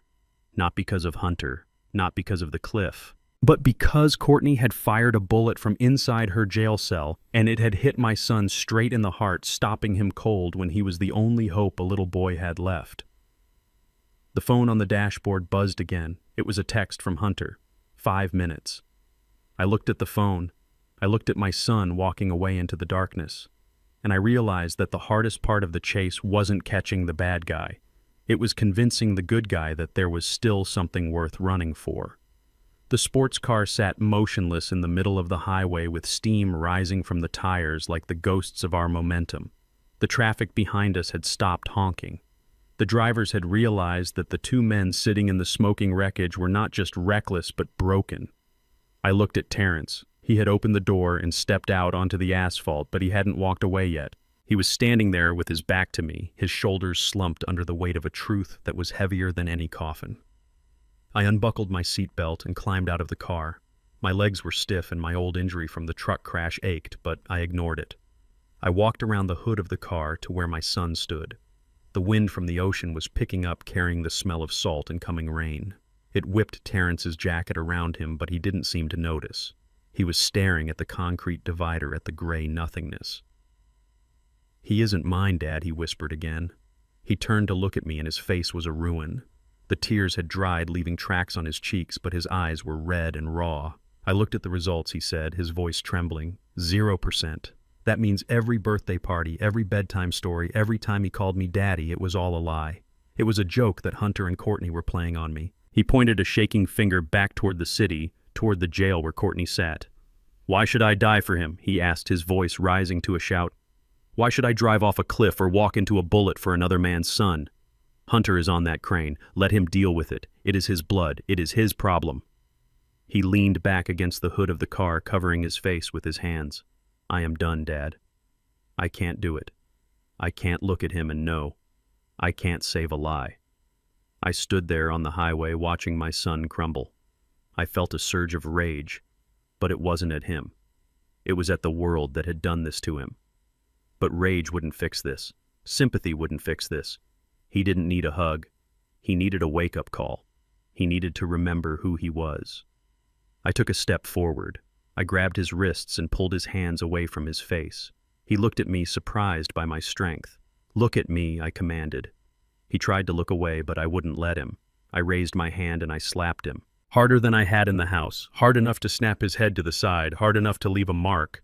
He stumbled back, looking at me with shock and betrayal. "You listen to me, Terrence Hayes!" I roared, my voice drowning out the idling engines of the cars behind us. "You are acting like a coward. You are acting like a man who thinks biology is the same thing as fatherhood." I stepped into his space, forcing him to back up against the car. "You think a DNA test makes a father?" I asked, poking him in the chest. "You think sperm makes a father? That is the stupidest thing I have ever heard.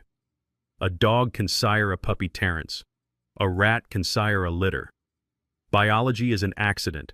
It is a biological function. It means nothing." I pointed back toward the city, toward the unseen hospital where I had held him when he was born. "Do you remember when you had pneumonia when you were 6? I asked. "Do you remember who sat in the chair by your bed for 3 nights without sleeping? Do you remember who held the bucket when you were sick? Do you remember who taught you how to ride a bike and held onto the seat so you wouldn't fall?" "It was you," Terrence whispered, tears filling his eyes again. "Yes, it was me," I said. "And do you know why? Not because we share some genetic code, not because of a blood test, but because I chose you. Every single day I woke up and I chose to be your father." I grabbed his shoulders, shaking him. "Hunter didn't choose Leo. Hunter chose to use him as a pawn. Hunter chose to put him on a crane and threaten to drop him into the ocean. That is what a biological father is doing right now. He is trading his flesh and blood for a helicopter and a bag of cash." I leaned in close, my nose touching his. "But you, Terrence, who taught that boy to tie his shoes? You. Who put Band-Aids on his scrapes? You. Who read him stories until your voice was hoarse? You. Leo doesn't know about DNA," I shouted. "Leo doesn't know about affairs or lies. All he knows is that he is cold and he is scared and he is waiting for his daddy to come save him. And in his mind, that daddy is you." Terrence looked at me. His lip was trembling. The hardness in his eyes was cracking, breaking apart under the weight of the truth. "But he isn't mine," he choked out one last time. "He is yours," I said, my voice dropping to a fierce whisper. "He is yours because you put in the work. He is yours because you loved him when it was easy, and you have to love him now when it is hard. Family isn't about whose blood runs in your veins, son. It is about whose blood you are willing to bleed for." I let go of his shoulders. I stepped back. "Now you have a choice. You can stand here on this highway and feel sorry for yourself and let that boy die. Or you can get back in that car and go be the father he thinks you are. You can go show Hunter that being a father is a job for a man, not a monster." I turned and walked back to the passenger side. I opened the door and got in. I sat there looking straight ahead, waiting. For a long moment, nothing happened. The wind howled around the car. The drivers behind us started honking again, impatient and angry. Then I heard it, the sound of a shoe scraping against the asphalt. Then the door opened. Terrence slid into the driver's seat. He didn't say a word. He gripped the steering wheel, his knuckles turning white. He took a deep breath, a shuddering breath that seemed to pull the soul back into his body. He looked at me. The doubt was still there, buried deep, but the resolve was burning brighter. He wiped his face with his sleeve. He reached out and tapped the screen of the phone, turning off the email notification. He deleted the file. "Let's go get my son," he said. He slammed the car into gear. The engine roared to life, sounding less like a machine and more like a beast waking up. The tires spun, catching the pavement with a scream. We didn't just accelerate, we launched. The car shot forward, leaving the confused traffic behind us. We tore down the highway, the speedometer climbing higher than before. Terrence drove with a cold, terrifying focus. He wasn't driving out of fear anymore. He was driving out of love. A fierce, protective love that defied logic and science. Hunter wants a war. Terrence said, his eyes locked on the lights of the port that were growing larger in the distance. He wants to talk about blood. I am going to show him what blood really means. We passed the sign for the Port Authority. The cranes loomed ahead like giant metal skeletons against the night sky. We were coming for them. And God help anyone who stood between a father and his child. The shipping container terminal at the port of Savannah looked like a graveyard for giants under the pale moonlight. Massive steel boxes were stacked 5 high, creating a labyrinth of rust and shadows that stretched out toward the black water of the Atlantic Ocean. The wind here was ferocious. It howled through the gaps between the containers, sounding like the screams of the damned. It carried the smell of diesel fuel and rotting seaweed, a smell that burned the back of my throat as we stepped out of the car. We had parked at the edge of the loading dock where the asphalt ended and the dark water began. Above us, looming like a prehistoric beast, was the number 4 crane. It was a tower of steel girders and cables that swayed slightly in the gale. And there, standing on the maintenance platform 50 feet above the churning waves, was Hunter. He was holding Leo. My heart stopped beating for a second. From this distance, my grandson looked so small. He was wearing his favorite blue pajamas, the ones with the rocket ships on them. They were flapping wildly in the wind. Hunter had one arm wrapped tightly around Leo's chest, pinning the boy against the rusted railing. In his other hand, catching the glint of the security lights, was a silver pistol. Hunter looked down and saw us. He didn't wave. He didn't shout. He just pressed the barrel of the gun against Leo's temple. "Stay back!" He screamed, his voice barely audible over the wind. "Stay back, or I will paint this dock with his brains." Terrence made a sound of pure animal distress. He started to run toward the crane ladder, his eyes fixed on his son. I grabbed him. I grabbed his belt and yanked him back with all the strength I had left. "Stop," I shouted into his ear. "You can't rush him. If you run, he shoots. If you climb, he throws him. We have to talk him down." Terrence looked at me. His face was wet with tears and spray from the ocean. He was shaking. He looked ready to die. "He has my son, Dad. He has my son." "I know," I said, gripping his arm. "And we are going to get him back. But we have to be smart. Follow my lead." I let go of him and walked forward.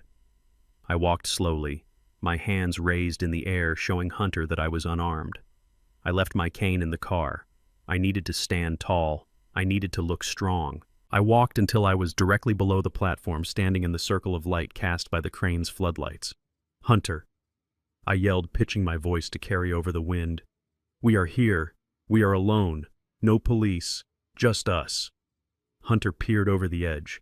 His hair was whipped across his face, giving him the look of a madman. "Where is the helicopter?" he screamed. "I don't hear rotors, Douglas. I told you 30 minutes. Time is up." I took a deep breath. I had to lie. I had to buy time. But looking at Hunter, looking at the wild desperation in his eyes, I realized that lies wouldn't work. He was too far gone. He needed reality. He needed to know that his escape plan was already dead. "There is no helicopter, Hunter," I said, my voice steady and cold. "And there never will be." Hunter stiffened. He pulled Leo closer to the edge. The boy screamed, his legs kicking uselessly over the abyss. "Then he dies," Hunter shrieked. "You think I am bluffing? You think I won't do it?" "I think you are a businessman, Hunter," I shouted back, taking another step forward. "I think you did all of this for money. You poisoned my son for money. You stole my company for money. You don't want to kill a child. You want to spend your millions." Hunter laughed. It was a jagged, broken sound. "You are right, old man. I want my money. So give me the bonds. Give me the transport, and maybe I will let the brat live." I shook my head slowly. "It is over, Hunter. I checked the accounts. I called the bank. The transfer to the Cayman Islands was flagged. The federal government froze the assets 10 minutes ago." I paused, letting the words sink in. "You have nothing. The accounts are empty. The jet is grounded. You are not a millionaire anymore. You are just a broke man on a bridge with a kidnapping charge." Hunter froze. The wind whipped around him, but he didn't move. He stared down at me, his mouth opening and closing. "Liar," he whispered. "You are lying." "Check your phone," I challenged him. "Check the balance. Go ahead." Hunter hesitated. He kept the gun pressed to Leo's head, but he shifted his weight. He reached into his pocket with his free hand and pulled out his phone. He tapped the screen with his thumb. I watched his face. I watched the moment the light went out of his eyes. He stared at the screen. He tapped it again frantically. Then he let out a howl of rage that was louder than the wind. He threw the phone over the edge. It tumbled down 50 feet and smashed into pieces on the concrete near my feet. "You ruined it," he screamed. "You ruined everything." He looked down at me, and for the first time I saw true madness. He wasn't calculating anymore. He wasn't negotiating. He was a man who had looked into the future and seen only prison walls. And if he was going to hell, he wanted company. "You took my money," he said, his voice dropping to a terrifying calm. "You took my life, so now I am going to take yours. I am going to take the only thing you have left." He turned Leo around, facing him toward the dark water. He wasn't looking at the money anymore. He was looking at the end. "Say goodbye to your grandpa, Leo," Hunter said, raising the gun. "No," I screamed. "I didn't think. I didn't plan. I just moved." I ran toward the metal ladder at the base of the crane. My 68-year-old legs pumped with a power I didn't know I had. Terrence was right behind me. Hunter saw us coming. He smiled. He lifted the gun from Leo's head and pointed it down at us. "Stop!" he yelled. He fired.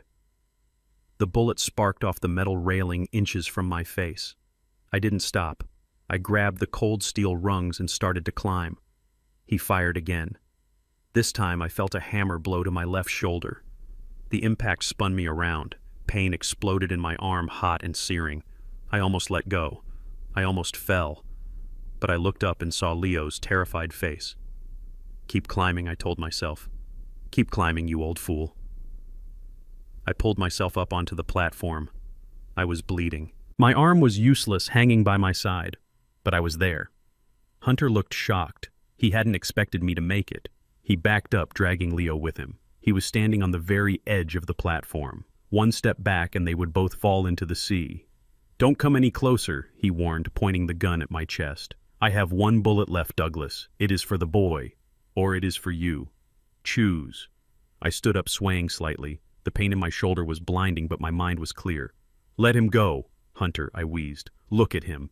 He is innocent. This is between you and me." Hunter looked at Leo. The boy was crying silently, tears streaming down his face. Then Hunter looked at me. The hate in his eyes was absolute. "He isn't innocent," Hunter spat. "He is a haze. He is part of the poison." He raised the gun. He pointed it straight at Leo's forehead. His finger tightened on the trigger.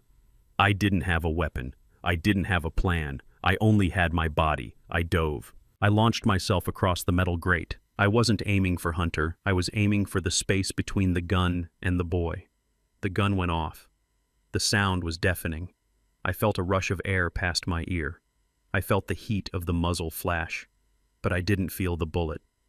I crashed into Leo, knocking him sideways, away from the edge, away from the gun. We hit the metal floor hard, rolling together. I covered his small body with mine, shielding him. Hunter stumbled back. He had missed. He had fired his last shot, and he had missed. He looked down at the empty gun in his hand. Then he looked up. Terrence was there. My son had climbed the ladder behind me. He vaulted over the railing like a lion. He didn't say a word. He didn't hesitate. He hit Hunter with the force of a freight train. It wasn't a fight. It was a demolition. Terrence slammed into Hunter, lifting him off his feet. They crashed into the control panel of the crane. Hunter tried to hit back. He tried to gouge Terrence's eyes, but he was fighting a father who had just watched his son almost die. Terrence rained blows down on him. He hit him with his fists. He hit him with his elbows. He was screaming a primal, wordless scream of rage. "You touched him," Terrence yelled, smashing Hunter's face into the metal floor. "You touched my son." Hunter was pinned. He was bleeding. He was broken. He tried to crawl away, but Terrence grabbed him by the collar of his expensive jacket and dragged him back. Terrence stopped. He held Hunter over the edge of the railing. Hunter's feet dangled over the black water. Hunter looked down at the drop, then up at Terrence. His eyes were wide with fear. "Don't," Hunter begged, blood bubbling from his lip. "Don't drop me." Terrence looked at the man who had destroyed his life. He looked at the drop. I could see the struggle in his eyes. He wanted to let go. He wanted to end it. "Terrence," I called out from the floor where I was holding Leo. Terrence looked at me. I was clutching my bleeding shoulder, holding his sobbing son. "Don't do it," I said softly. "He isn't worth it. Don't let him turn you into a murderer. You are a father. Be a father." Terrence looked at Hunter one last time. He looked at the fear in the villain's eyes. "You are right, Dad," Terrence said, his voice cold as ice. "He isn't worth the stain on my soul." He pulled Hunter back from the edge and threw him onto the metal grate like a bag of trash. Hunter curled into a ball, coughing and wheezing. Terrence turned and ran to us. He fell to his knees, wrapping his arms around me and Leo. Leo cried, burying his face in his father's chest. "Daddy, you came. You came." I looked at Terrence. He was crying too. He was kissing the top of Leo's head over and over again. He didn't care about the DNA test. He didn't care about the lies. He was holding his son. I leaned back against the railing, clutching my shoulder. The sirens were wailing in the distance, getting closer. The blue lights were reflecting off the water. "We did it," I whispered to the night sky. Hunter groaned on the floor, trying to sit up. I looked at him. He was beaten. He was broke. And he was going to prison for a very long time. I smiled. The pain in my shoulder was bad, but the feeling in my heart was good. The war was over, and the good guys had won. The fluorescent lights of the emergency room hummed with a sound that felt like a drill boring directly into my skull. My left shoulder was throbbing with a dull, heavy ache where the bullet had grazed the muscle. The doctors had stitched me up and told me I was lucky, but I didn't feel lucky. I felt tired. I felt old. I sat on the edge of the hospital bed with my shirt off and a thick white bandage taped across my chest. The smell of antiseptic and rubbing alcohol was thick in the air, masking the lingering scent of the ocean and gunpowder that still clung to my skin. Across the room, Terrence sat in a hard plastic chair. Leo was asleep in his lap, curled up into a tight ball with his thumb in his mouth. My son looked like a statue carved out of grief. He had fought like a lion at the docks. He had saved us both. But now that the adrenaline was fading, the darkness had returned to his eyes. He was holding the boy, but he wasn't really holding him. His arms were stiff. He was looking at the top of Leo's head with a mixture of love and devastating pain. I knew what he was thinking. He was thinking that he had just risked his life to save another man's legacy. He was thinking that the child sleeping on his chest carried the blood of the monster who had tried to kill us. I wanted to say something. I wanted to tell him to let it go. I wanted to tell him that biology didn't matter, just like I had said on the highway, but I knew that was easier said than done. The doubt that Courtney had planted was a poison more potent than arsenic. It was eating him alive from the inside out. He was tracing the line of Leo's jaw with his eyes, looking for Hunter in the features of the innocent boy. The door to the private room opened and the silence broke. I expected a nurse with pain medication or a police officer with more questions, but it was neither. Priestley walked in. My attorney looked as immaculate as ever, even at 3 a.m. She was wearing a sharp navy suit and carrying a thick leather briefcase, but her face was grim. She didn't offer a greeting. She didn't ask how my shoulder was. She walked straight to the foot of my bed and set the briefcase down on the rolling table with a heavy thud. Terrence looked up. His eyes were red-rimmed and exhausted. "Is it over?" he asked, his voice a hoarse whisper. "Is Hunter in custody? He is in surgery," Priestley said, her voice crisp and professional. "You did a number on his face, Terrence. He will survive, but he won't be winning any beauty pageants. The police have him under guard. He isn't going anywhere except prison." Terrence nodded slowly, looking back down at Leo. "Good. That is good." Priestley looked at me, then at Terrence. She sensed the tension in the room. She was a woman who made a living reading what wasn't being said. She opened her briefcase and pulled out a manila folder. It wasn't a legal brief. It looked like a medical file. "I have been busy while you were playing action heroes," Priestley said. "When Courtney made those claims about Leo's paternity, I knew we needed to get ahead of it. I knew she would try to use it as leverage in the divorce or to torture you. So I called in a favor with the judge. I got an emergency subpoena for Hunter's medical history. I argued that since he was accusing you of fraud and claiming biological rights to the child, we had a right to see his records." Terrence tensed. He pulled Leo slightly closer as if protecting him from the words. "I don't need to see it," Terrence said, his voice cracking. "I already know. I saw the email. The DNA test was 0%. Priestley frowned. "What email?" "The one Courtney's lawyer sent me," Terrence said, closing his eyes.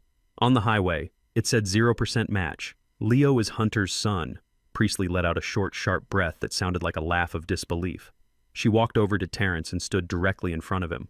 "Terrence, look at me," she commanded. He looked up. "Courtney's lawyer didn't send you an email," Priestley said. Courtney doesn't even have a lawyer right now because her assets are frozen and no one will take her case. That email was a forgery. It was a fake document she created on her phone in her jail cell to make you crash your car. Terrence shook his head. But the test, it looked real. Priestley slapped the file in her hand. This is real, she said. This is Hunter's medical file from the Mayo Clinic dating back 15 years. She opened the file and pulled out a document highlighting a paragraph in yellow marker. She held it up so we could both see it. Hunter contracted a severe case of mumps when he was 22 years old, Priestley explained. It led to a condition called orchitis. It caused severe inflammation and permanent damage. She looked Terrence dead in the eye. Hunter is sterile, Terrence. He has been sterile for 15 years. He cannot father children. It is medically impossible. The room went completely silent. The only sound was the hum of the refrigerator in the corner and the soft breathing of the sleeping boy. Terrence stared at the paper. He stared at the yellow highlighter. His mouth opened, but no sound came out. He blinked rapidly, trying to process the information. Sterile, he whispered. Completely, Priestley confirmed. He has a sperm count of 0. He couldn't have fathered Leo if he wanted to. He couldn't have fathered anyone. I sat up on the bed, ignoring the pain in my shoulder. A wave of relief washed over me, so powerful it almost knocked the wind out of me. It wasn't just relief. It was vindication. Courtney lied, I said, my voice trembling with rage. She knew. She knew he was sterile. Of course she knew. Priestley said, closing the file. She lied to Hunter too. She probably told him Leo was his to get him to go along with the kidnapping. She played both of you. She told Hunter that Leo was his son to manipulate his ego. And she told you that Leo was Hunter's son to break your heart. She wanted you to hate the boy. She wanted you to leave him on that crane. Terrence looked down at the boy in his lap. The boy who was still sleeping peacefully, unaware that his existence had been the subject of a war. He looked at Leo's nose. He looked at Leo's chin. Suddenly the resemblance that had vanished on the highway returned. It was there. It was undeniable. It was in the curve of the ear. It was in the shape of the brow. It was in the way Leo's hand curled into a fist while he slept just like Terrence's did. Oh my God, Terrence choked out. The tears came then. They weren't the quiet tears of despair he had shed in the car. They were violent, racking sobs that shook his entire body. He buried his face in Leo's neck, inhaling the scent of his son, the scent of shampoo and childhood and safety. He is mine, Terrence sobbed. He is really mine. He is yours, son, I said, feeling my own eyes fill with tears. He was always yours. Terrence rocked back and forth, holding Leo so tight I was afraid he might wake him up. But Leo just stirred slightly and murmured "Daddy" in his sleep before settling back down. I am sorry, Terrence whispered into Leo's hair. I am so sorry I doubted you. I am so sorry I almost walked away. Priestley watched them, her professional mask slipping for just a moment to reveal a soft smile. She reached out and touched Terrence's shoulder. You didn't walk away, she said gently. You came back. You fought for him even when you thought he wasn't yours. That is what makes you his father, Terrence. The biology is just a bonus. Terrence looked up at me. His face was wet and his eyes were swollen, but the darkness was gone. The shadow that Hunter and Courtney had cast over our family had finally lifted. Dad, he said, his voice thick with emotion. Thank you. Thank you for slapping me. Thank you for making me get back in the car. I smiled, leaning back against the pillows. That is what fathers do, I said. We knock some sense into each other. I watched them together. My son and my grandson. The chain was unbroken. The legacy was safe. Courtney was in a cell. Hunter was in chains. And we were here in this bright, sterile room together. Priestley packed up her briefcase. I will let you get some rest, she said. I have to go file the motion to strip Courtney of all parental rights. With this evidence and the kidnapping charges, she will never see the outside of a prison again. And she will certainly never see this boy again. She walked to the door and paused. By the way, she added, looking back, Hunter is asking for a deal. He says he will testify against Courtney if we drop the kidnapping charges. Terrence looked up. His eyes were hard again, but this time it was a clean, protective hardness. Tell him to go to hell, Terrence said. Tell him he can rot. I don't need his testimony. I have the truth. Priestley nodded and walked out. I looked at my son.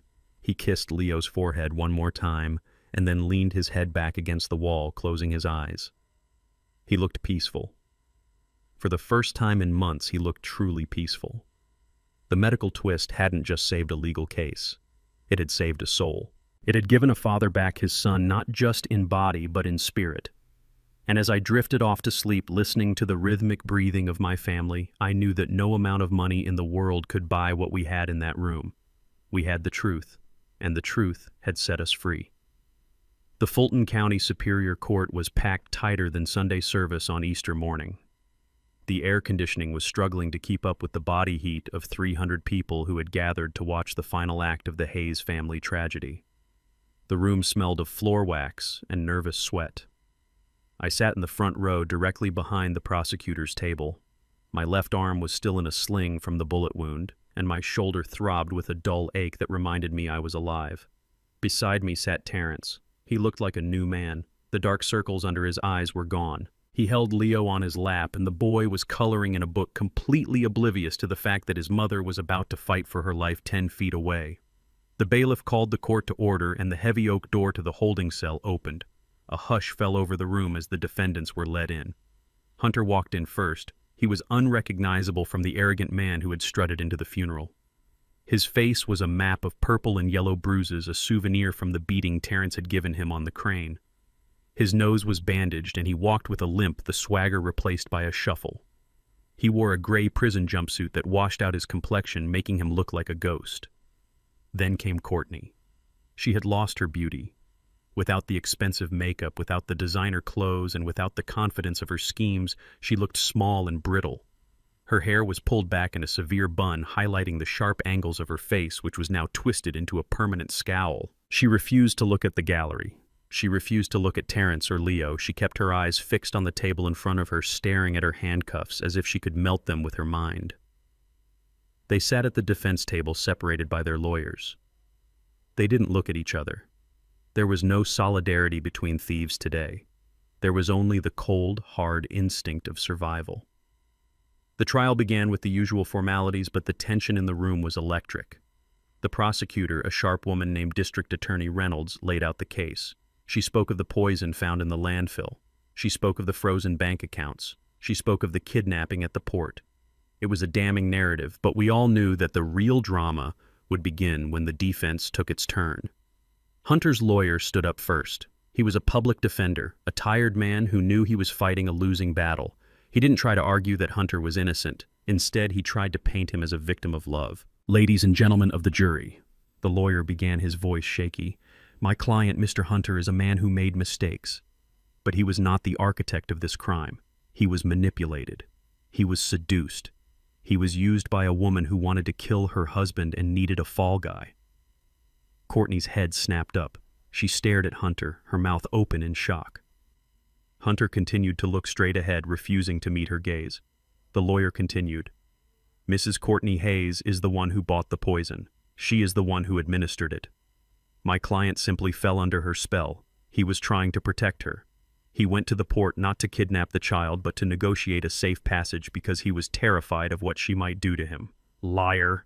The scream cut through the courtroom. Courtney stood up, knocking her chair back. Her face was red with rage. "You are a lying coward, Hunter!" she shrieked, pointing a finger at him. "You told me to do it. You gave me the website to buy the arsenic. You said it was the only way we could be together." Order in the court. The judge banged his gavel, but Courtney was just getting started. She turned to the jury, her eyes wide and frantic. "He is the monster," she yelled. "He planned everything. He told me Terrence was weak. He told me the old man was senile. He promised me an island in the Caribbean. I wanted a divorce, but he said no. He said we needed the money. He said we had to kill them both." Hunter stood up, then his face twisting with hate. "You shut your mouth, you witch," he roared. "You begged me to help you. You said Terrence bored you. You said you wanted him to suffer. You laughed when he got sick. I saw you laugh." The courtroom erupted. The reporters were typing furiously. The jury members looked back and forth between the two defendants like they were watching a tennis match in hell. It was exactly what I had hoped for. When rats are trapped, they don't fight the trap. They eat each other. I looked at Terrence. He wasn't angry. He was watching them with a look of pure pity. He was watching the woman he had slept next to for 6 years reveal her true face. It wasn't the face of a wife, it was the face of a parasite. The judge threatened to have them gagged, and they finally sat down, breathing hard, staring daggers at one another. They had done the prosecutor's job for her. They had confirmed the conspiracy. But there was one piece of the puzzle left, one final nail that needed to be hammered into their coffins to ensure they never saw daylight again. District Attorney Reynolds stood up. She looked calm. She looked confident. "Your Honor," she said, "the state has one final piece of evidence to present. It was recovered from a cloud server account belonging to Mr. Hunter. It seems that while the defendants were planning their crime, Mr. Hunter was planning an insurance policy of his own." Hunter went pale. He knew what was coming. He tried to signal his lawyer to stop it, but it was too late. The large screens mounted on the walls of the courtroom flickered to life. The video was shaky, filmed from a phone that had been propped up on a kitchen counter. The scene showed Courtney standing in the kitchen of my son's house. She was wearing an apron. She was humming a happy tune. On the counter in front of her was a blender filled with a protein shake. The Courtney on the screen reached into her pocket and pulled out a small brown glass jar, the same jar we had found in the landfill. She unscrewed the cap. She looked directly at the camera, not knowing she was being filmed by Hunter, who was standing in the doorway holding his phone. "Is this enough, baby?" Hunter's voice asked from behind the camera. Courtney smiled. She tipped the jar, pouring a generous amount of white powder into the blender. "Let's give him a double dose today," she said, her voice clear and cheerful. "I am tired of waiting. I want to order that new car by Friday." She pressed the button on the blender. The whirring sound filled the courtroom. She poured the poisoned shake into a glass. "Here is to widowhood," she said, raising the glass in a mock toast. "And here is to being rich." The screen went black. The silence in the courtroom was absolute. It was the silence of horror. Even the most hardened reporters looked sick. There was no gray area here. There was no crime of passion. This was cold, calculated evil filmed by a partner who was too treacherous to trust even his accomplice. Courtney stared at the blank screen. She didn't scream this time. She slumped in her chair as if her spine had dissolved. She knew it was over. The video proved intent. It proved malice. It proved that she was a monster who killed for money and laughed while doing it. Hunter put his head in his hands. His insurance policy had become his death warrant. The jury didn't need to deliberate for long. They didn't even leave the room. The foreman whispered to the judge, who nodded solemnly. The verdict was read within the hour. On the charge of attempted murder in the first degree, guilty. On the charge of kidnapping, guilty. On the charge of conspiracy, guilty. The judge, a stern man with white hair, looked over his glasses at the two broken people before him. "I have sat on this bench for 30 years, he said, his voice echoing in the silent room. "I have seen anger, I have seen violence, but I have never seen such casual cruelty. You two did not just try to kill a man, you tried to destroy a family, you tried to erase a legacy, and you did it with a smile." He paused, looking at Leo, who was still coloring in his book, oblivious to the fact that justice was being served. "Hunter Vance and Courtney Hayes, I sentence you both to life in prison without the possibility of parole. You will die in a concrete box, and may God have mercy on your souls, because this court certainly does not." The gavel came down with a sound like a thunderclap. The courtroom exploded into applause. It wasn't polite applause. It was a release of tension. It was the community cheering for the victory of good over evil. Courtney started to cry, but no one looked at her. The bailiffs hauled them up. Hunter tried to say something to me as he was dragged past. He looked at me with pleading eyes. "Douglas, please," he begged. "I can help you with the business. I know where the rest of the money is." I didn't even turn my head. I kept my eyes on the judge. Hunter was a ghost to me now, a bad memory that was fading fast. Terrence stood up. He picked up Leo. He didn't look at Courtney as she was led away in chains, screaming his name. He walked past the defense table without breaking stride. We walked out of the courtroom together, 3 generations of Hayes men. The heavy doors swung shut behind us, sealing the darkness inside. Outside on the courthouse steps, the sun was shining. The media was waiting. The cameras flashed. The microphones were thrust in our faces. "Mr. Hayes, how do you feel?" the reporter shouted. "Do you have a statement?" I looked at the crowd. I looked at the people who had supported us and the people who had doubted us. I looked at my son, who was holding his head high for the first time in months. I stepped up to the microphone. "I don't have a statement," I said, my voice strong and steady. "I have a warning. To anyone who thinks they can come for my family, to anyone who thinks they can mistake our kindness for weakness, look at those empty chairs in there. That is what happens when you cross a father who loves his son." I turned away from the cameras. "Let's go home," I said to Terrence. We walked down the steps, leaving the circus behind. We had our lives back. We had our name back. And most importantly, as I watched Leo reach up and grab his father's hand, I knew we had our future back. The nightmare was over. The waking up could finally begin. 6 months have passed since the gavel fell in that courtroom, and the silence that followed was the loudest sound I have ever heard. It was not the silence of emptiness, but the silence of a storm finally breaking to reveal a clear blue sky. Atlanta has changed, or perhaps I have just changed the way I look at it. The skyscrapers still gleam in the sun and the traffic still snarls on the interstate, but the empire I built feels different now. It is no longer a fortress designed to keep people out. It has become a lighthouse designed to bring people in. I sat in the corner of the new office suite we rented downtown. We sold the old headquarters building. It had too many ghosts in the hallways, too many echoes of the days when we measured our worth by our stock price. This new space is open and bright with glass walls that let the light touch every corner. I watched Terrence sitting at his desk. He was not the same man who had crumbled on the highway. He was not the same man who had let a woman poison him by inches. He sat with his shoulders back, his head held high, talking to a young man sitting opposite him. The young man was crying. He was holding a picture of his daughter and telling Terrence a story that sounded painfully familiar. A story of a spouse who lied, a system that failed, and a bank account that had been drained. I watched my son listen.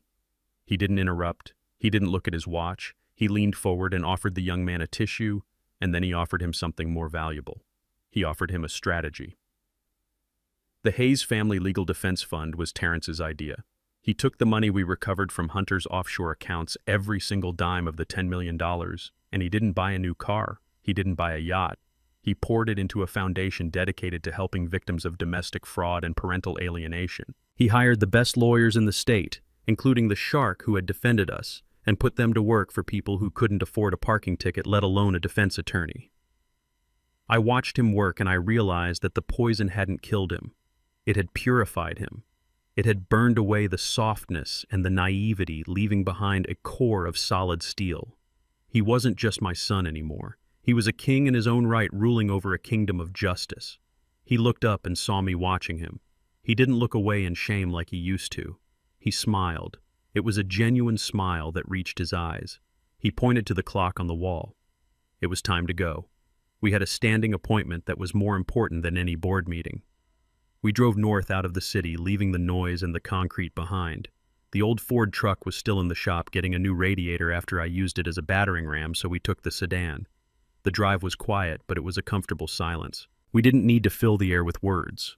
We understood each other now in a way that fathers and sons rarely do. We had been to the edge of the cliff together, and we had pulled each other back. We pulled up to the cabin by Lake Lanier just as the sun was beginning to dip below the tree line, painting the water in shades of gold and violet. This was my sanctuary. It was the place I came to when the world got too loud.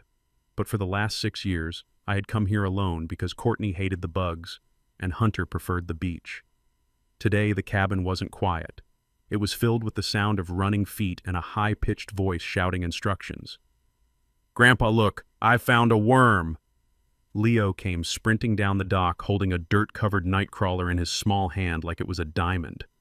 He was wearing a life vest that was slightly too big for him and a fishing hat that covered his ears. He looked healthy. The shadows that had been under his eyes during the trial were gone, replaced by the rosy glow of a childhood reclaimed. I sat down in my folding chair on the end of the dock and watched. Terrence walked over to him. He didn't wince at the dirt.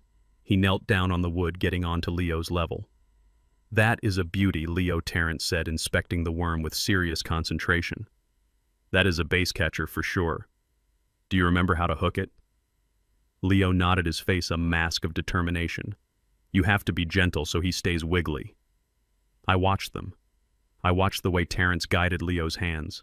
I watched the way Leo leaned into his father, trusting him completely. I looked for the resemblance that had haunted us on the highway. I looked for the nose and the chin and the eyes. I saw them. They were there, but I also saw something else. I saw the way Leo tilted his head when he concentrated, just like Terrence.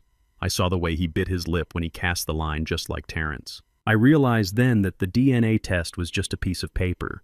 It was a scientific fact, but it wasn't the truth. The truth was happening right in front of me on that dock. The truth was in the patience Terrence showed when the line got tangled. The truth was in the way Leo looked up at his father, as if he hung the moon and the stars. The line bobbed in the water. "I got one!" Leo screamed. Daddy, I got one. Reel it in, son. Terrence laughed, steadying the rod. Keep the tip up. Don't let him run. The water splashed and a small silver fish broke the surface. It wasn't a monster. It was barely big enough to keep, but the cheer that went up from the dock sounded like we had just won the Super Bowl. I sat there feeling the cool breeze off the water, and I felt a peace so profound it brought tears to my eyes. This was the legacy. It wasn't the buildings in downtown Atlanta. It wasn't the millions in the bank. It wasn't the name on the side of the trucks. It was this. It was a father teaching his son to fish without fear. It was a family that had survived a fire and come out stronger on the other side. I closed my eyes and listened to their laughter. I thought about the journey that had brought us here. I thought about the funeral where I sat next to a murderer. I thought about the whisper in the casket. I thought about the truck crashing through the gate and the race to the port. It felt like a different lifetime. It felt like a story that happened to someone else. But the scar on my shoulder throbbed gently, a reminder that it was real. People ask me if I regret the cost.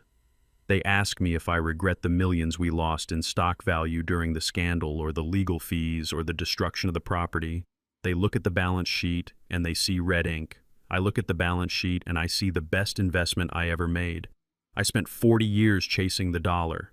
I thought money was the shield that would protect my family from the world. I thought if I piled the gold high enough, the wolves couldn't get in. But I was wrong. The wolves were already inside, sitting at my dinner table drinking my wine. The money didn't protect us. It blinded us. It took losing the money or thinking we had lost it to see the truth. It took a near-death experience to learn how to live. I opened my eyes and looked at the horizon. The sun was gone now, leaving behind a twilight sky filled with the first stars of the evening. Terrence and Leo were packing up their gear, walking back down the dock hand in hand. My name is Douglas Hayes. I am 69 years old. I have been a CEO, a tycoon, and a formidable man. But those are just titles. They are costumes we wear to impress strangers. My real job, my only real job, is sitting right there. It is being the father who didn't give up. It is being the grandfather who climbed a crane. If you are listening to this story, I want you to look at your own life. Look at the people sitting at your table. Do you trust them with your life or just your money? Do you love them because of their blood or because of their heart? Don't wait for a funeral to find out. Don't wait for a tragedy to wake you up. Take it from an old man who had to die to learn how to live. The only treasure that matters is the one that holds your hand when the darkness comes. Terrence called out from the shore. Hey, Dad, are you coming? Leo wants to roast marshmallows. I stood up. I picked up my chair. I am coming, son, I shouted back. I walked down the dock toward the firelight. I didn't look back at the dark water. I walked toward the warmth, toward the laughter, toward the family that I had built, broken, and rebuilt again. And for the first time in a long time, I wasn't just Douglas the survivor. I was Douglas, the happy man. Thank you for listening to my story. It was a hard road, but I would drive it again 1,000 times just to get to this moment. If you enjoyed this story, please leave a like and subscribe to the channel. Share this with someone you love, someone you might need to forgive, or someone you need to fight for. And tell me in the comments, what would you have done on that highway? Would you have turned back? Until next time, keep your eyes open, keep your family close, and never let anyone tell you that it is too late to start over. This is Douglas Hayes signing off. The greatest lesson I learned from this nightmare is that family is not defined by the blood running through your veins, but by the blood you are willing to bleed for one another. For years, I thought my legacy was the empire I built and the millions I secured. I was wrong. My true legacy was watching my son choose love over biology on a dark highway. We often confuse paternity with fatherhood, but they are not the same.